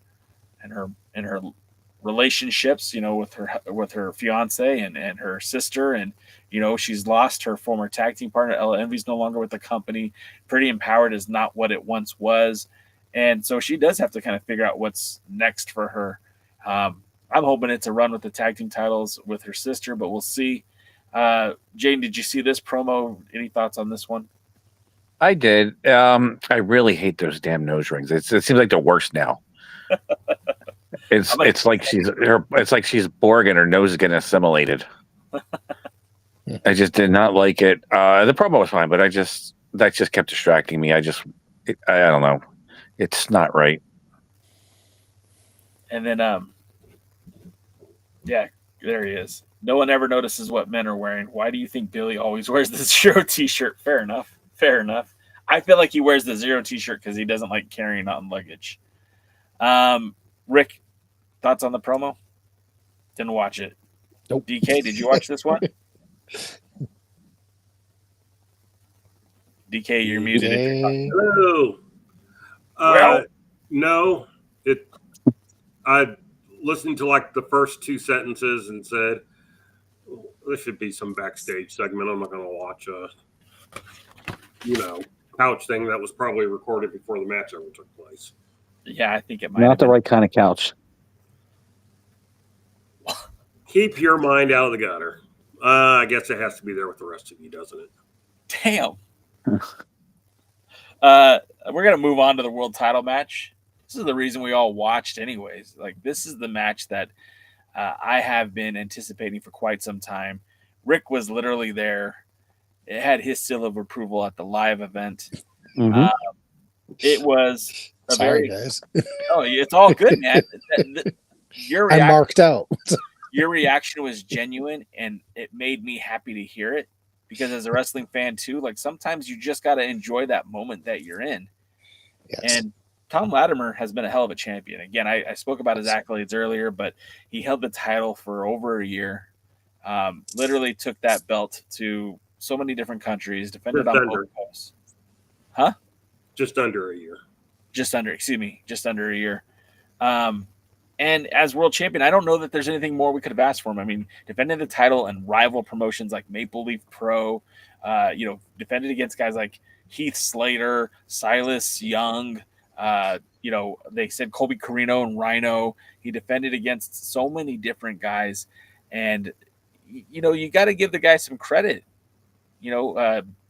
Bishop Dyer, Stu Grayson. I mean, he really did fight a lot of Matt Cardona. He fought a lot of good, talented wrestlers on his way to almost having the belt for a year. And remember, he beat EC3 to win that title in Philadelphia at the 76. So he had a pretty good run as world champion. And I know that it's not easy staying on top, and everyone has a target on you, and he had a target on him for over a year. This matchup, I think, spoke volumes about the character of both Silas Mason and Thom Latimer. And as much as I'm excited for what's next for Silas Mason and holding the 10 pounds of gold. I'm really kind of curious what we're going to see out of Thom Latimer next. Most of the champions tend to leave once they lose the title, with the exception of being EC3. He's still sticking around. Trevor Murdoch. What's that? And Trevor Murdoch. And Trevor Murdoch. That's true. That's yes. The match starts off like a fight, which is great. The intensity is there. And that's, again, this is going to be a hallmark of all your Silas Mason matches, is that intensity. One of the things that I hated the most about EC3's run as champion is that you never felt like there was that next level. He might have been serious. He might have been ready to fight, but his in-ring didn't show you that. Silas Mason's going to give it to you. Like X, he's going to give it to you. What? He's going to give it to you. Sorry, I had to do it. The match was, like I said, it was like a war. They were fighting each other. The match was spilled out to the outside, but the climax of the match came essentially when Thrilbilly hit the thrill ride on Thom Latimer. Thom kicked out, and the announcers reacted, and Silas reacted, and like in disbelief, because no one kicks out of the thrill ride. Right. And then to counter that, Silas went to go for a second thrill ride, and Thom countered it into like a crucifix, got a 2 count out of it. I thought that was going to be the end of the match, and then I realized, no, we know that who wins this match. So the match continued on. Then you had Thom countered another thrill ride and then connected with his own power bomb, and you thought that would be it. You think that would be the finish of the match? Nope. A kick out at 2. Mason was ready, and after a little bit more posturing, he connects with the 4 ride, gets the 3 count. That ends the match. That ends the reign, and we are now in the era of Thrilbilly Silas Mason as your NWA Worlds Heavyweight Champion, homegrown for the first time. And I'm excited to see it. I was excited to watch it. Rick was there live. Rick, tell me what you thought versus the live event versus watching it on TV. Seemed short. Seemed really short. DK, you dying over there? Maybe. Right. Yeah. Going back on. It seemed short for some reason. Now that I watched it, maybe I was lost in the moment when I was there live, and I was just like, "Dude, this is awesome." You know what I mean? And the commentary, not being commentary, and but it was just like, all right, the commentary is not annoying. It's actually really good. It's obviously there's Mr. Corgan did not have to insert himself in there for such an important match, which he loves to do. So, but this was so fun, and when Thrilbilly hit the super thrill ride, I guess you can say, because he spun him a couple extra times, and when he hit that 3, I'm sure y'all saw my video at some point. I lost my shit live, and I was excited. I thought, Thom was a great champion. I've been a huge fan of Thom's for a very long time, but I think that Thrilbilly has it. He has the ability to become a star. Just strap that NWA world title on him and take him to that next level. He can help take the NWA to the next level. Maybe that level that we know that the NWA can be. Maybe. We hope. Let's pray. Hope that the NWA can get to that level now. I think that the ability, it is very, very, very possible with somebody like Thrilbilly. He's got the personality, he's got the goods, he's got the look. He looks like a wrestler. He's got the best hair in professional wrestling. So let's see it happen. DK, did you catch your wind yet? Are you doing all right? I'm mostly breathing. What did you think of this match? I was a little bit worried because when I saw how much time was left in the show, it's like, gee whiz, what's going to happen here? And so for a short match, I thought it was a good match. I thought they kind of excelled. It needed more time. It just really did. But other than that, I'm not going to complain about it. It was, big guys beating each other. What more do you want? Silas just looks amazing. I don't know if he's been sneaking into the WWE Performance Center or what, but you know, when WWE wrestlers disappear and then they go to the Performance Center and come back, they're normally all in shape and everything. Some stay that way, some don't. But Mason just, I can really see it in his face, just how much he's kind of lost some of the fat. I mean, put on the muscle, and still the biggest man in the world. Or I thought the match was good. I thought Silence looked like he deserved to be champion, which is kind of what you want when you got out of it. You could tell the crowd was exhausted from a long taping, and you could tell that some had already left. But the one thing I did notice that when the title changed hands, there were a lot of shocked people. You could tell they weren't expecting it. Yeah. That, you know, unlike us, who already knew the results and were deprived of the, you know, of the chance to be stunned, you know, they were shocked. A lot of them couldn't believe that they had seen the NWA World Title change hands. You know, something you've seen a few times in your life, and I've seen twice in my life, including one major one. And it's, you know, sad. I just realized that the two gentlemen who I watched win the title are no longer with us. That kind of hit you. Yeah. But it's, I'm happy. I mean, I think they did the right thing. If Billy can get his booking squared away, then, you know, we've always said they have the talent. Now they just got to get the booking in line. Yeah. And figure out what the hell they are. Sure. I mean, they need to understand that if they're going to take big events and stuff like that, also, they don't need to cram 3 matches on it. No. They can do 2 matches on it. They can do a single match. Well, I sorry. was just going to say, Jim Crockett Promotions back in the day, you know, in their syndicated shows, they had matches that went basically the entire show between the introduction, the wrestling, and the end. I mean, they did that when they would always announce that they had standby matches just in case. And then they would have like a job match like after that if it ended at 45 minutes. Yeah, and sometimes it didn't. You know, when Dusty won the TV title from Arn Anderson after losing the world title, they basically showed that the entire show was basically that match. Right. And the results of him winning and all that stuff. They could do that because I thought for the match of, and I have this in my notes, I forgot to mention I was talking that. Sorry, Jaden, I know it's going to be your turn. But that for such an important match, this seemed like it was too short. And this should have gone longer. Obviously, you know, I was, like I said, like Jay said, I was there live. Half the crowd had already started to leave because the show was so long. But, you know, you can definitely notice it by this time. You know what I'm saying? And it should have been more focus on this match, maybe even taking up half the show. You know what I'm saying?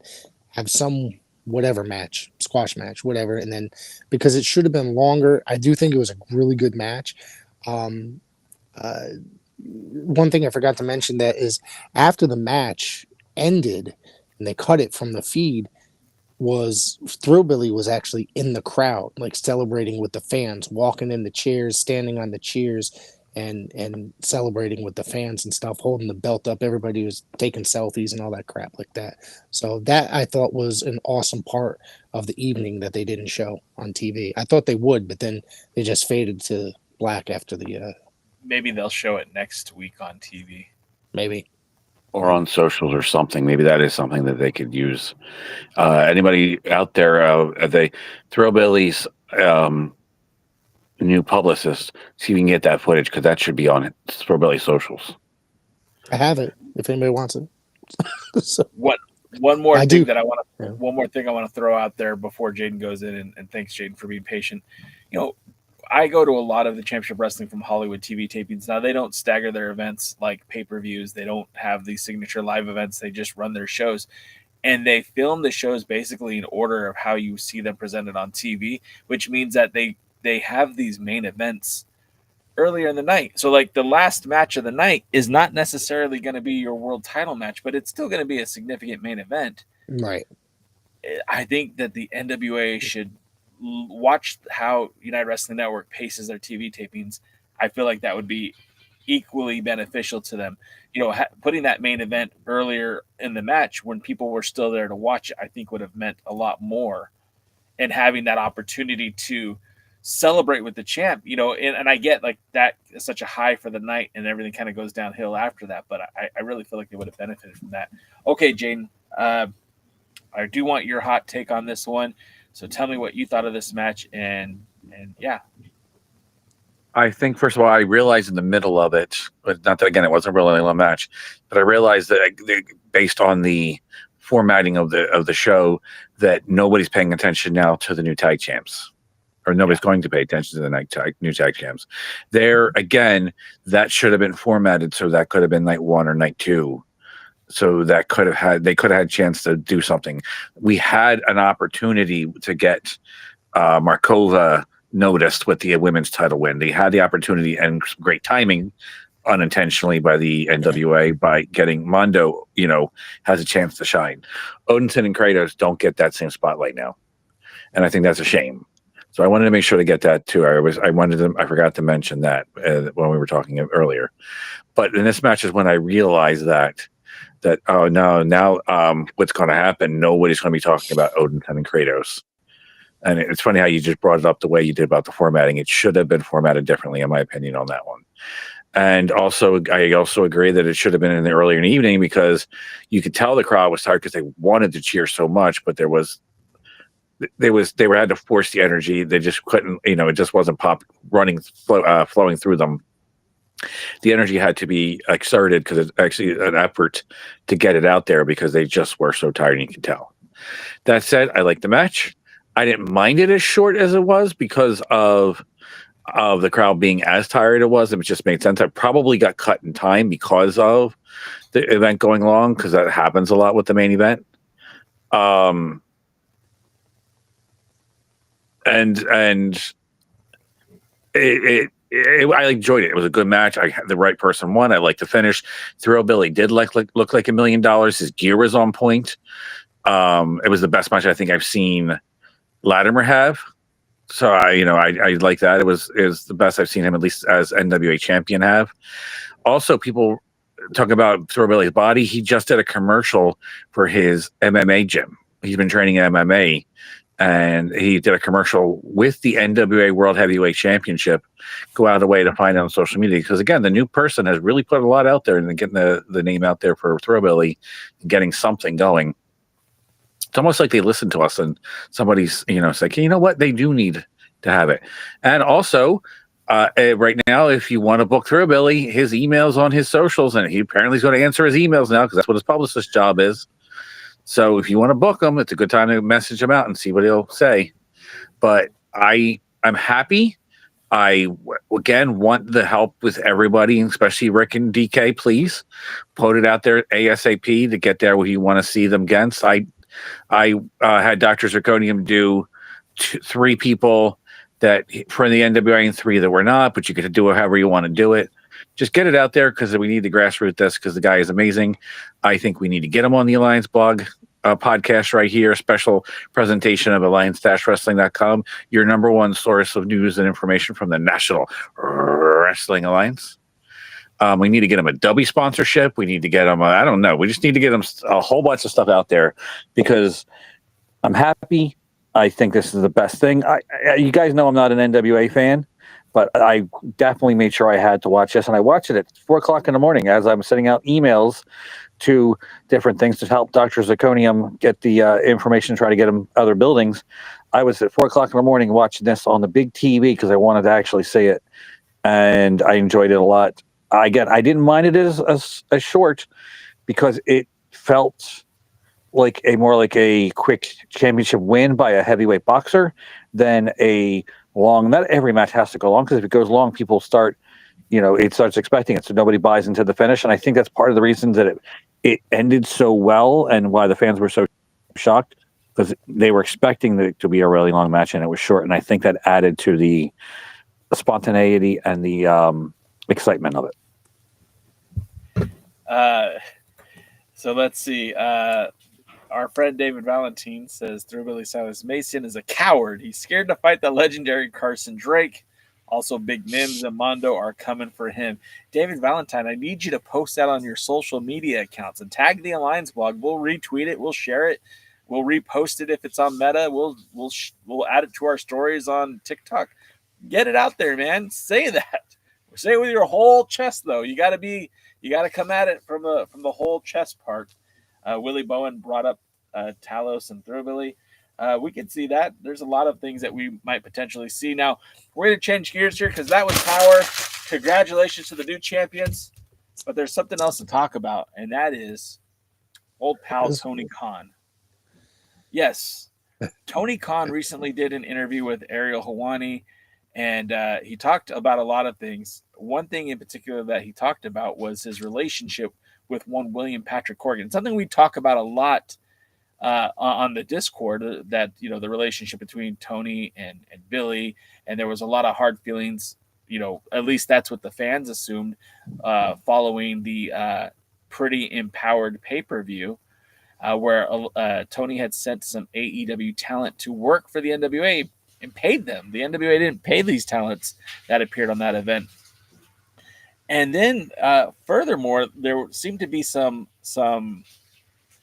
problems, some animosity maybe between the NWA and AEW when AEW filed a trademark for the name Shockwave, which was going to be their show that they were shopping to, like Fox and a few other outlets. And Billy had actually countered that opposition, the notice of opposition, stating that was a name that they were using as an NWA program, because that's what they called the post primetime live show with the NWA re-edited during the pandemic to create new content in 2020. So it was. They also did a couple of signature live events, or whatever they call them, under that. Yeah, they did something last year under the name. Yeah, well, last year then they reintroduced this. Well, actually, this year they reintroduced the signature live event. Yeah, Shockwave. Well, it was January, but I was thinking they did it last year too. Yeah, no, I mean 25. But basically, it was almost a year ago. When Ariel Helwani asked him about it, he said, "Well, I'm probably not going to do it. I had a really nice talk with Billy Corgan, who owns the NWA. I like Billy, and even before I became a wrestling promoter, I had met him and thought he was just a really great artist, and I liked him. So when I talked to him on the phone, I said, if that's a show that you might do again." Because the NWA had done a Shockwave, and I guess Pride had done one before them. But then the NWA had done a Shockwave, which I didn't know at the time when we filed it. Then I talked to him, and he said, if that's something you want to do, and you did it first, then you could do that. That's fine. And he said, oh, that's great. I appreciate that. So that was nice. And then Khan went on to say that he noted how he and Corgan had recently spoken about the AEW National Championship, which will be the new title that pays homage to the original NWA National Championship of the 1980s. Despite the NWA National Championship still existing in a new form to this day, Khan stated that Corgan gave him his blessing to go forward with the new title and create a new lineage. I gotta know from you guys, I mean, how do you feel about that? There was so much spoken, written, assumed from the fans, from the viewing audience, that there was bad blood between Tony and Billy, and at least according to Tony, that there is no bad blood, and that once Tony knew that Billy had used the name, the Shockwave name in the past, that he was fine with letting it go, and he said that Billy was okay with AEW producing its own national championship. DK, you're the one that brought this to my attention. I mean, what do you think about this, and what does that mean for this dynamic between AEW and the NWA? Two things. Jay disappeared on us, poor guy. Two things. The first thing is words have meanings. So we're going to look at the national title first. The way it was phrased is that Billy was basically okay with them starting a new lineage with the national title, which I don't have any doubt. Billy probably doesn't care whether they have a national championship or not. MLW has a national champion. Ohio Valley has a national champion. And I'm sure there are countless little promotions throughout the country that have national champions. I don't think that was ever the issue. I think the issue was them trying to tie it to the NWA title. And so I have a feeling Billy doesn't care if they have a national championship. I'm not sure he would necessarily be thrilled that there was that they were trying to tie it to the original TBS title. And as for the Shockwave, let's remember how things actually went down. Tony filed for it because they claim that it was supposed to be the new show that he was going to get on Fox. Literally within days of him filing for it, Billy filed for NWA Shockwave. So he immediately put something out there, and then over time he, filed something to contest it. And so Billy's happy to give it up. Well, his show never happened. If he had gotten a show, I don't think he would have been so happy to give it up.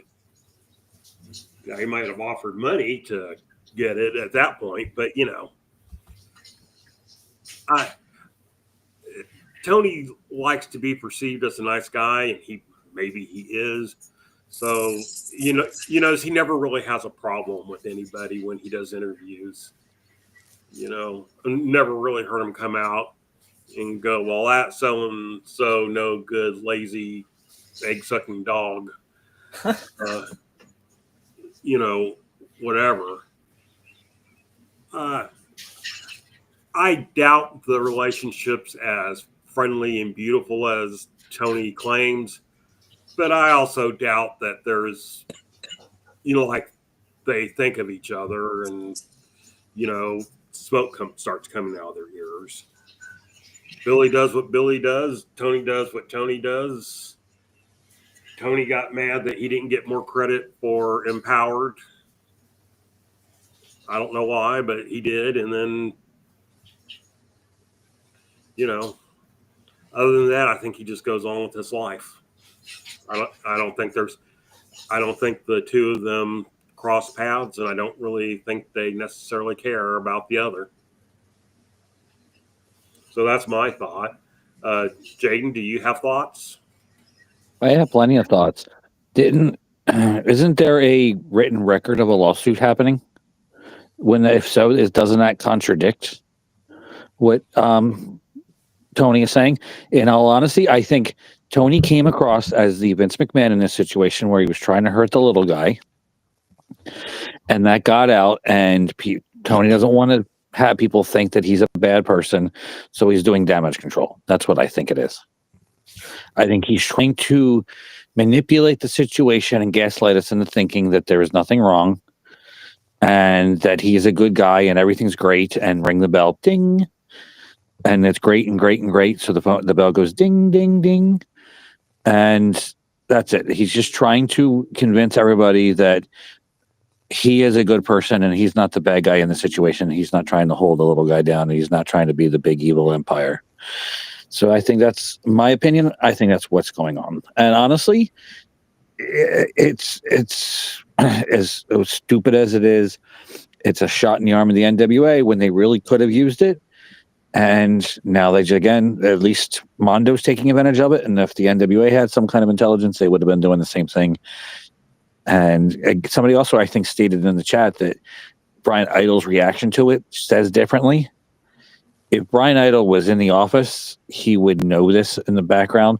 He probably would have already been in Corrigan's ear. And if Corrigan didn't tell him to shut up about it, then it probably either he went into business for himself and went off on it, or Corrigan knew all along that he was going to do such a thing. And it's just another shot to the another sign that I don't believe Tony Khan what he's trying to say.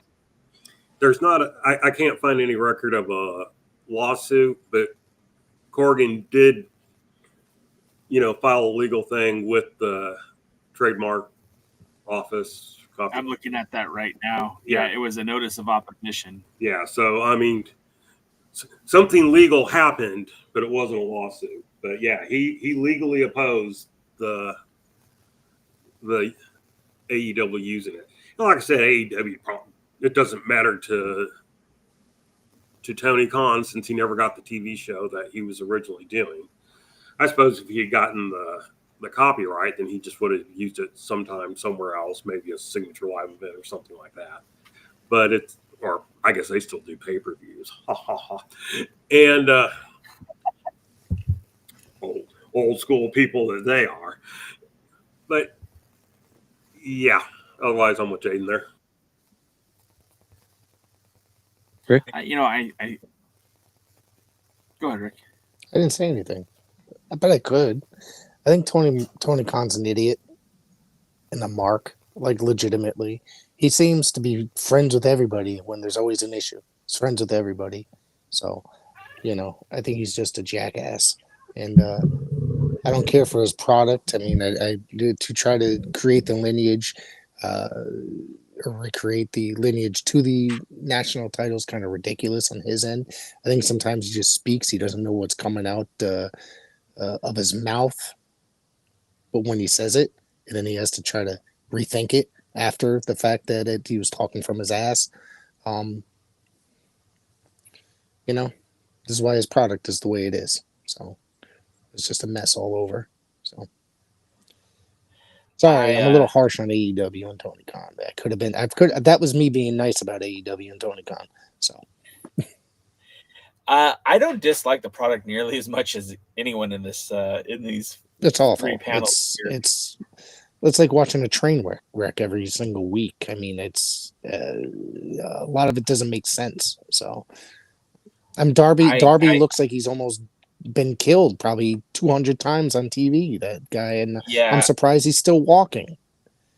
And I get that because again, I'm not a huge fan of Darby Allin. I'm not a huge fan of Jon Moxley. I say that Jon Moxley is my least favorite wrestler. I like to watch actual wrestling, people grappling, wrestling. You know what I mean? Stories that make sense. Bring back the Johnny Weavers and shit like that. Penny Banner wouldn't agree, but okay. What'd you just say? What? Penny Banner wouldn't have agreed, but whatever. But getting back to the source of the argument, look, I think you guys kind of nailed it on the head. Tony doesn't seem like he wants to ever rock the boat. No. And the only person, the only opposition that Tony sees, I think, is the WWE. I don't think he looks at anyone else's opposition. As we've seen in the past, he's got relationships currently with CMLL, New Japan Pro Wrestling, and Rev Pro in the UK. And, he's seemingly doesn't have a problem with his talent working for Maple Leaf Pro. He doesn't seem to have a problem with his talent appearing for MLW on occasion. I just think he sees the elephant in the room being the WWE. I mean, he's even had his talent appear in TNA Wrestling in the past. But with that being said, now look what the situation is. NXT and TNA and WWE put a nix in that because obviously TNA sees a better fit monetarily gain working with WWE than it would AEW. Oh. I mean. 100%. I don't think that is even up for debate. I really do feel like TNA has benefited tremendously with partnering with the WWE in its NXT program. And I still think even beyond the NXT program, at some point, I think we're going to see TNA with AAA a little bit more regularly because I just feel like there's a lot of ways for them to go when it comes to that. I feel like there's a ton of potential. AEW, the way it is built, the way it is finessed, the way that they're doing things. Like, look, they even had a partnership with AAA too, right? Like, they had a partnership with TNA, they had a partnership with AAA, and all of that has amounted to both those companies now working with the WWE. MLW's partnership is really more with CMLL and more with New Japan Pro Wrestling than a direct correlation, a direct relationship with AEW. AEW has their own Ring of Honor that they will use those matches and titles and stuff on their programming, but never really building up ROH as something, anything more than a B brand that doesn't really even get. Look what they did to the Ring of Honor brand. A once great brand, they turned into a shit show. It's just the weekly TV is a joke, you know, and the only thing that matters really is the pay-per-views, but it's not on actual television. So who the hell's watching this thinking, man, I can't wait to tune into Ring of Honor this week? Yeah, no, and I totally get that. And even like, you know, I'm mentioning, you know, AEW, but the partnership with New Japan Strong, even though that was kind of seemingly done too. You know, he looks like he's going to work with anybody. I don't know if there's necessarily value added to the companies that work with them, but I could see in a world where if AEW and the NWA work together, I could see where there would be some benefit to the National Wrestling Alliance. But that's because they're on Roku and not on a premium television channel. And if the WWE wanted to work with the NWA, if they wanted a partnership with NXT and the NWA, that would be far more superior and better for the NWA than working with AEW. And the proof is in the pudding. We've seen it. We've seen it with TNA Wrestling. Attendance is up. Everything is up. But going back to the point of this, you know, I guess where I stand with it is I don't care. I don't care if Tony and Billy get along. I don't necessarily want them to hate each other, but I don't care if they get along. And if I'm having an interview and someone brings up that question, I think I'd be like, well, yeah, they had a trademark, and you know they had previously used that brand, that license, that name, and we're not gonna. We don't need to do that. And I don't know, the whole national title idea to me is just so far-fetched and doesn't make any sense at all. And out of the billions and billions of names you could have called your title, that's going to be, to me it doesn't matter, because various promotions have various names. Like AEW and WWE both have world titles. You know, every company has a world title. Every company has a secondary title that very much are the same, you know, the equivalent, or, you know, the same name.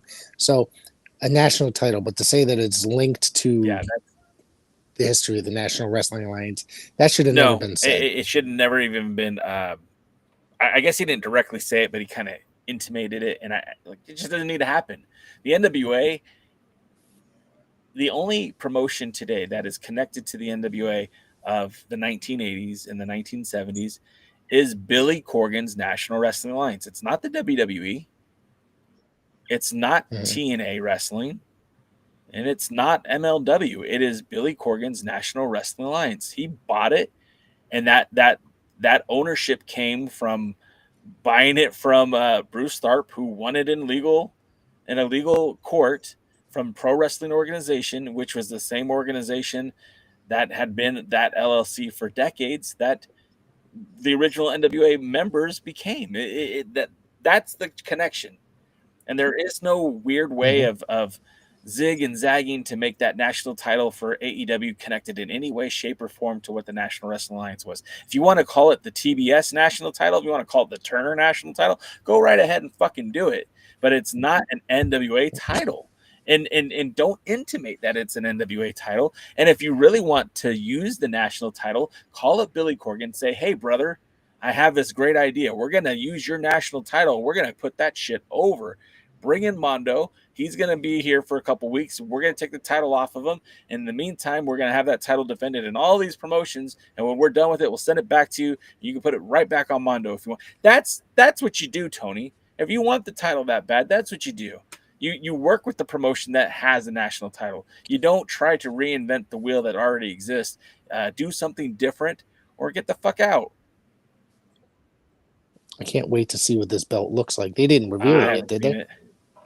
They haven't. No. I'm kind of curious as to what they do with it. Also, if they try and base it on one of the oldest, replicate it. whatever. It's gonna look Replicate it just like that somehow. national title that Chance Prophet had, the same one that Damian Wayne held. It's gonna have the gold and the it's gonna be very similar to the television title with the Eagle. Real quick, I want to get to the chat. Go I ahead. honestly think it's going to end up looking more like the international title did when MJF renamed it the American Championship. That's a possibility. Let's go to the chat real quick, and then before we call it a night, we do have some other things to talk about with Dangerous Journal Wrestling Gladiators. But I do want to go to the chat real quick because Luthez said they put a guy's head and a damn aquarium in front of Luthez's widow at an effing Inoki tribute show for F's sake. I don't hate AEW nearly as much as the people in this video, but I get it. I don't care for that stuff either. I love professional wrestling. Don't get me wrong. It's AEW is, and I'm not taking away anything from a lot of the talent. They have a great roster. Is that some of the shit that they do is very questionable, and there's a lot of the people that are willing to do some of that shit. I got to question what's wrong with them. When you mentioned that the Ring of Honor show sucks, the first person I thought of was James H. Jackson, because a good friend of the show, he used to give me updates on what was happening on that ROH Honor Club. He said a B brand is generous, and that's coming from me, who has a day one Honor Club subscriber. It really sucks. Rick is right. ROH really sucks big time these days.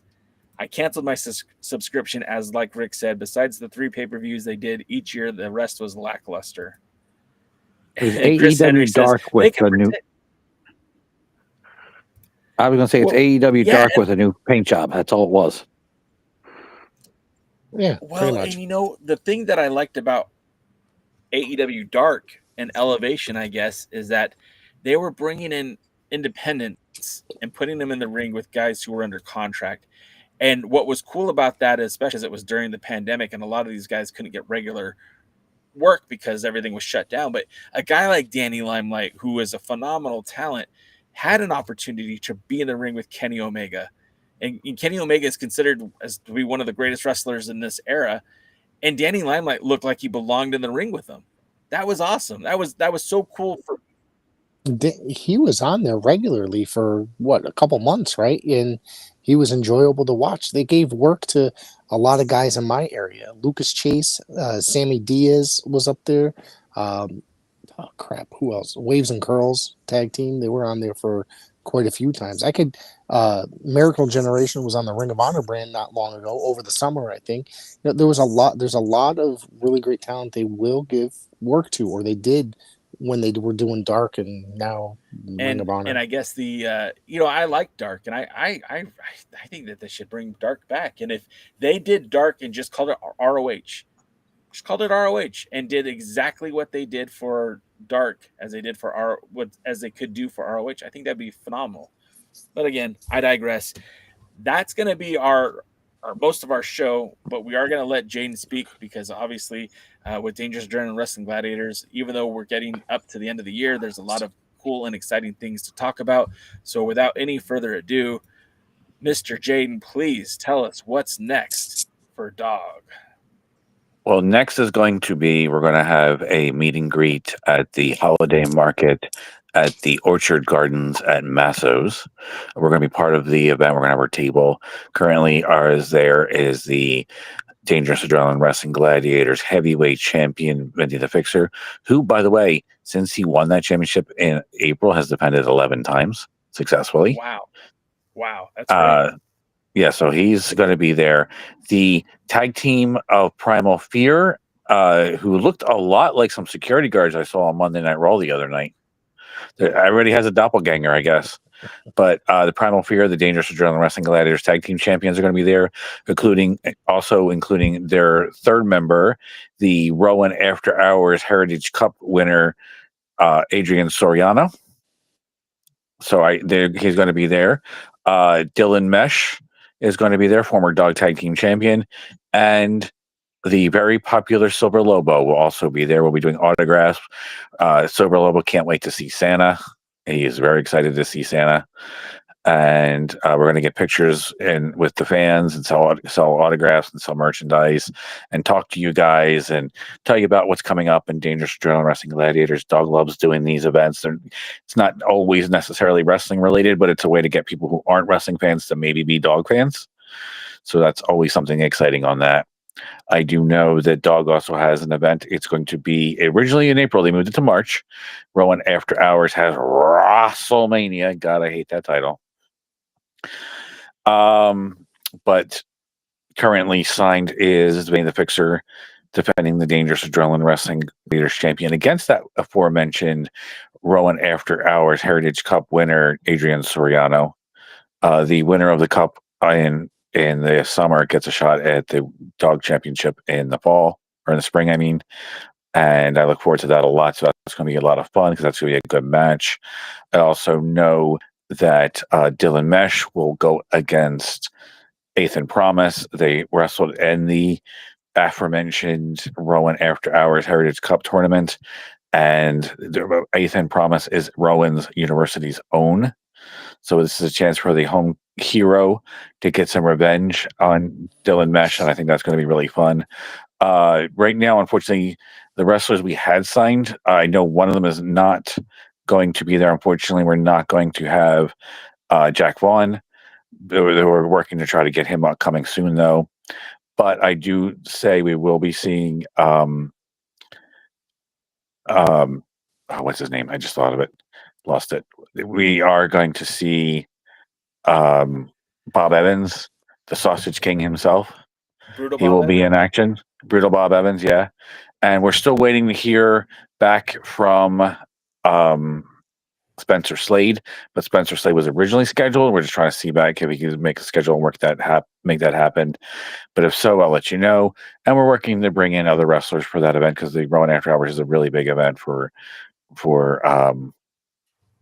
Dog Dangerous Adrenaline Wrestling Gladiators. So that's going to be fun. After that, we're going to be at the South Jersey Geek Fest. There's no matches scheduled for that one right now because we have to see what's going on with Rowan After Hours. But I believe 3 out of the 4 champions are scheduled for that. Current champions, I think we're still waiting on to hear the 4th. I have to actually figure that out.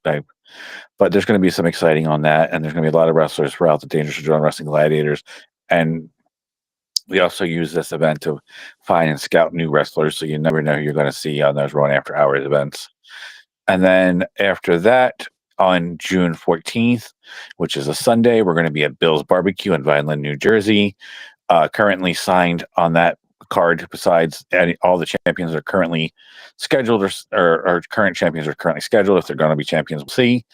But currently signed that I know Rick Del Santo is going to like a lot is going to be Rick and Ball Ligurski. Yeah. Ooh. And then also another couple wrestlers you might like Ken Powers. And Ichiban will also be there.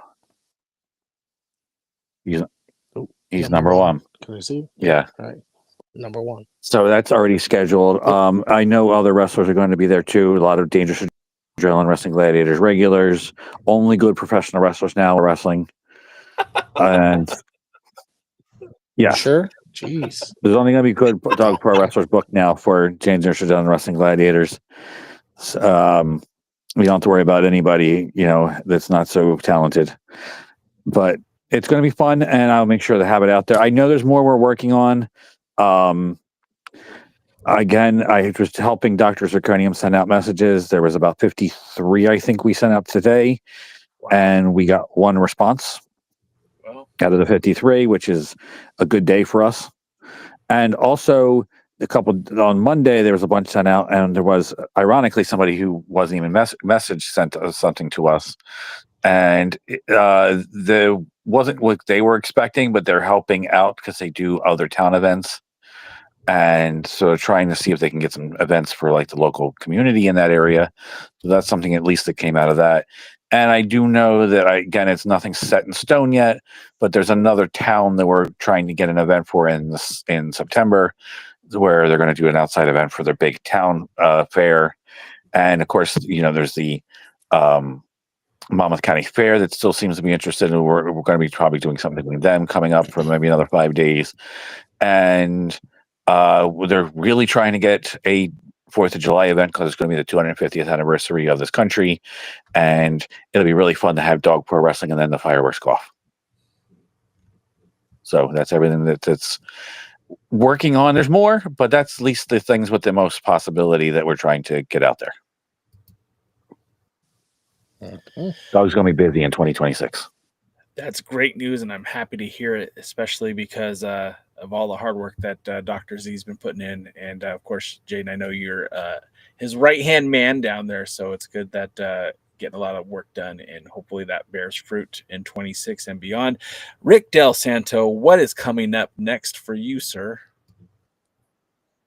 I got a lot of stuff coming up. This weekend I'll be talking to the inaugural one half of the WWF Women's Tag Team Champions, Princess Victoria, who won the titles back in, I think, 1984. We're going to be talking about her career. She suffered a career-ending neck injury. Let's see. I'm going to be talking to Vladimir Koloff, the real Vladimir Koloff, not that guy with the mask that's running around these days claiming to be Vladimir Koloff.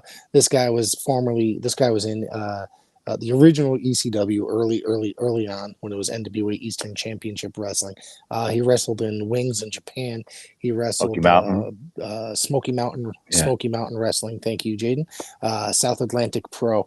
So trained under Ivan Koloff, and Ivan took him everywhere around the loop. So he has very interesting story, very great conversation. He's pretty awesome to talk to. He's hilarious as well.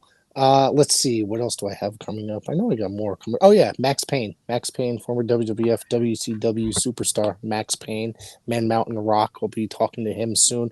I had to reschedule a bunch of stuff because I was ill this past week, so a lot of it's being moved to next week. So I apologize for anybody that was expecting certain things to come out that I had already announced. Let's see. If anybody that's interested, go check out my conversation with WWA legend Calypso Jim. Sorry, I didn't forget his name. I just kind of had a brain fart right there. Calypso Jim, a.k.a. Bobo Brazil Jr. We get to talk about great stories about him being trained under Bobo Brazil, his relationship with the original Bobo Brazil and Dick the Bruiser, and his relationship with Scott Steiner early on, tag teaming with him when Scott was just getting into the world of professional wrestling. We also talk about Dave McLean of Wow, who worked in the that he got his start in the WWA in the 1980s. Let's see, I think it was just a great conversation, and I don't really do any of the talking. Jim talked a lot, and he I think I'm gonna have to book a part 2. So he was the basically 99% of the conversation. So, but it's great talking to such a legend and like Calypso Jim and getting a hold of him. So that's what I got on my plate right now. So if you can, go like it, watch it on YouTube or wherever you find your podcast. Well, that's probably gonna well, let me tell you something, Mean Gene. That's probably going to do it for us this week. Again, thank you for spending your Thursday evening with us. Now, here in the United States, next weekend will be Thanksgiving, which means no Alliance guys. We are going to enjoy turkey with our families, or if you're like me, you're going to be on a boat sailing across the world. Cruise. We're going down to Mexico, Ensenada. We're going to go pet capybaras. Ooh, yes. Can't you just walk there where you are? No. I go to TJ all the time. I walk across the border, but this is different. I've never been to Ensenada. This will be my, I guess, 5th city in Mexico that I've visited. I've been to Mazatlan. I've been to Mexico City. I've been to TJ a dozen times. I've been to Cabo twice. And next is Ensenada. Never been there, and I'm very much looking forward to it. Well, while you're enjoying your family and the trip, we'll all be hoping ours and die on Thanksgiving from driving us crazy. So, well, and the great news is there's 2 cabins, right? One for the kids, one for mom and dad.